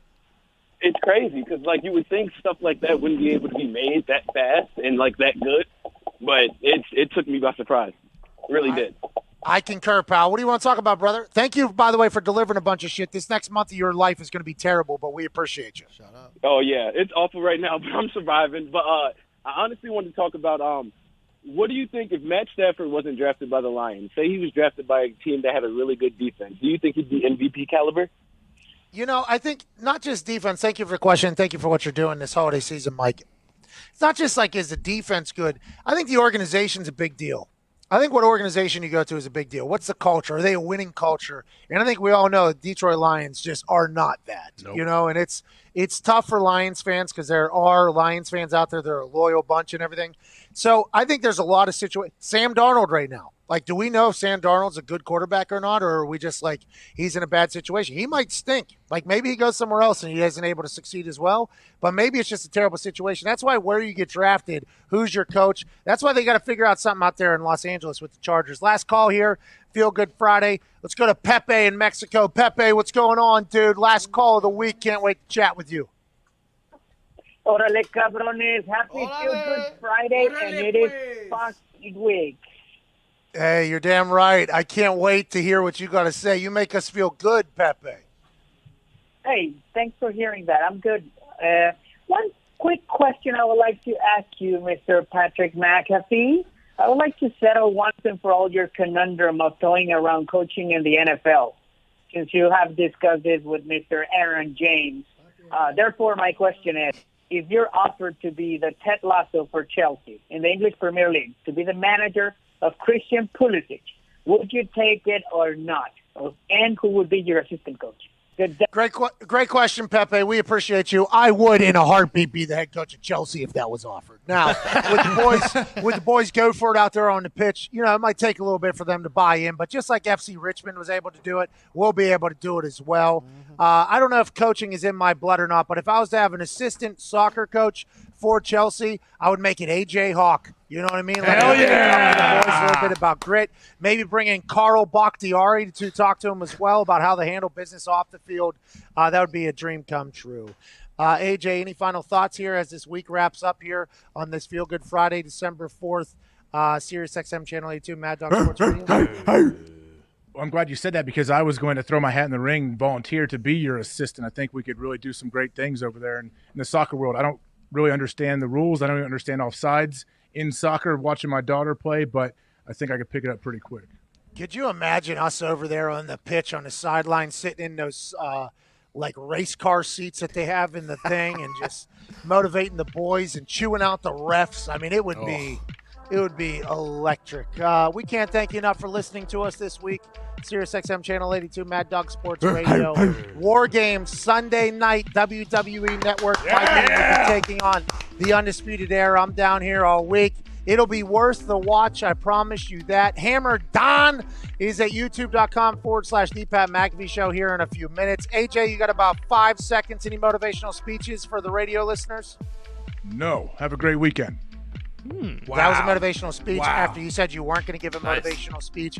From myself, all of you, thank you so much for choosing to invest some time in us. To all of our guests, thanks for your time. Chris Mad Dog Russo with Mad Dog Unleashed next. You got about 6 minutes. Good barking, boys. Diggs, what time is Hammer Don? Whatever time you want, pal. I think 3:15 is good. Okay. I think that'll be good. Yeah, AJ, good. all your picks, by the way, are getting put in as actual picks, by the way. What do you mean? Can you guys hear when Foxy puts his that on? No. Only I can hear that? Yeah. No, it's not your fault. Can they hear you right now talk? Pat, is he trying to talk on there? Now they can hear me. Yeah, I gotcha. Yeah. Just had to turn the juice up. Foxy and I have been in this room, and a couple of days ago it was 55 degrees in here. It was a little chilly. And the issue is, as somebody who runs hot, anytime you talk about something being too cold, the people are going to come in and they're going to overcorrect. Right? So I would much rather have it be cold in a place and not complain, not change anything like that at all. But the other day we could see our breath in here. So there was like a potential movement that had to be made. Today it's 97 degrees. It's 110 maybe if we have to get there. And Fox and I have just been battling it out over here, AJ. We've been battling over here. Hey, what's it like being away from home that long? I feel like you've been down there for a month. My wife came down, and Foxy's lady came down, so that has obviously been nice. I do miss the family or the pets, though. I miss all the pets. I miss my dogs. I miss my cats. You know what I mean? I do miss my bed a lot. Stay in a hotel bed. You know, that whole thing. Brutal. But it's well worth it, especially because we're going to get a dub on Sunday. So it's man. Getting a big spray tan today at some point, AJ. Here we go. I know you got the Friday. Now you've learned from your last one. You're going to get it 2 days before. And like you said, 2 showers? Yeah, hopefully 2 to 3 showers will get me down to the proper tone of tan. Are you in a hotel now? Yeah. So are you just going to walk around the hotel and with your shirt off for like 4 hours to say you're letting your spray tan sink in like you did at the house down in Orlando? Yeah. You're going to cruise the halls? Well, you're not, there's not a lot of carousing. The hotel we're staying in is also like an art museum. Ooh. It has been awesome kind of cruising the halls, to be honest. I wish every hotel was built the way this one is. I saw some art that was questionably art, obviously, and then some really incredible pieces last night. It was cool to kind of walk around. But, yeah, I'll probably do the same thing. I'll do the same art tour I probably did last night, let that spray tan dry onto the body. I got to shave the whole body, too. I mean, I got a lot to do here on this incredible Friday.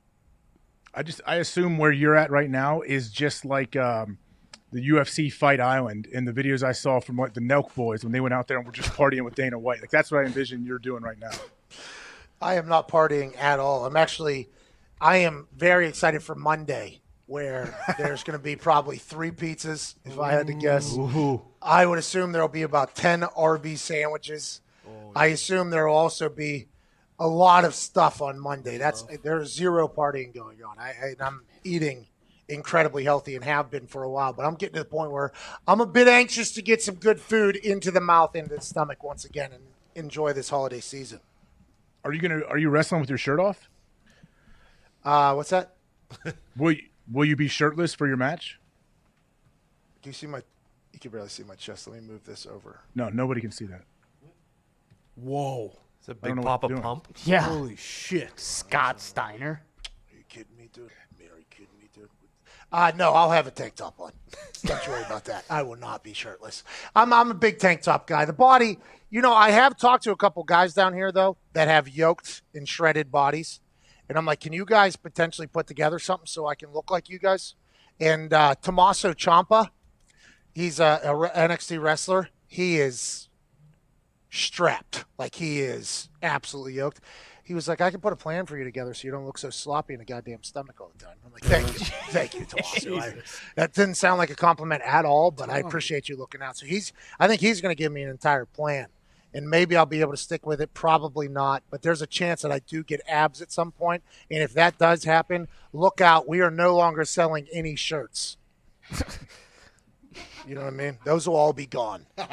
I talked to, when I was down there, I talked to Cesario. Is that right? Cesaro, yeah. What a great dude. But he was telling me his nutrition, first off, he has like 1.5% body fat. He's jacked. But he was telling me, like, oh, yeah, when we go to Europe, he has all his little meals that he eats everywhere that he takes with him. Like, he is so disciplined. Like, I'm like, yeah, there's a reason you look like that 365 days a year. I don't understand how the wrestlers – they're not traveling right now, obviously, because there isn't shows popping up everywhere.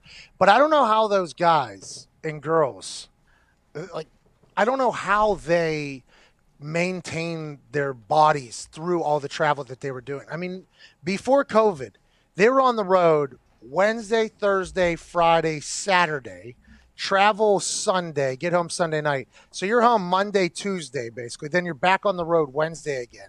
And it's like how they have to meal prep. One day is spent meal prepping, basically.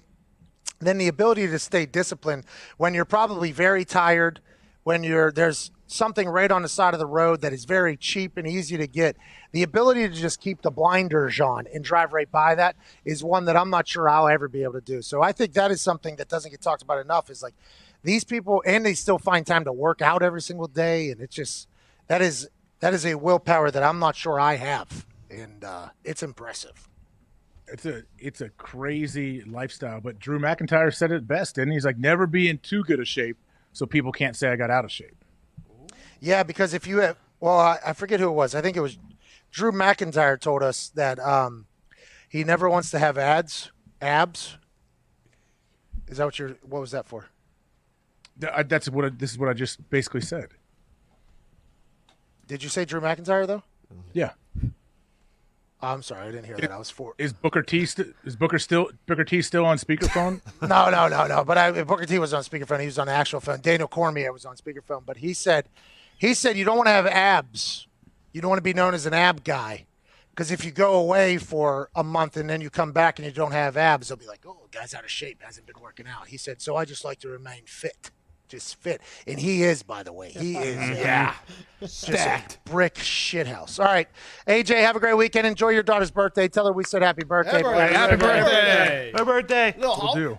Thanks, guys. All the boys, thanks for all your hard work this week, man. This has been really cool. I appreciate you guys making this happen. Thank you, pal. Appreciate you. Go get him on Sunday. I go get him. All right. I'll see you guys at Hammer Don in about 15 minutes or so. AJ, take care. Cheers. And that's the show. See you guys on Monday after I win War Games on Sunday night. Cheers. That's the show.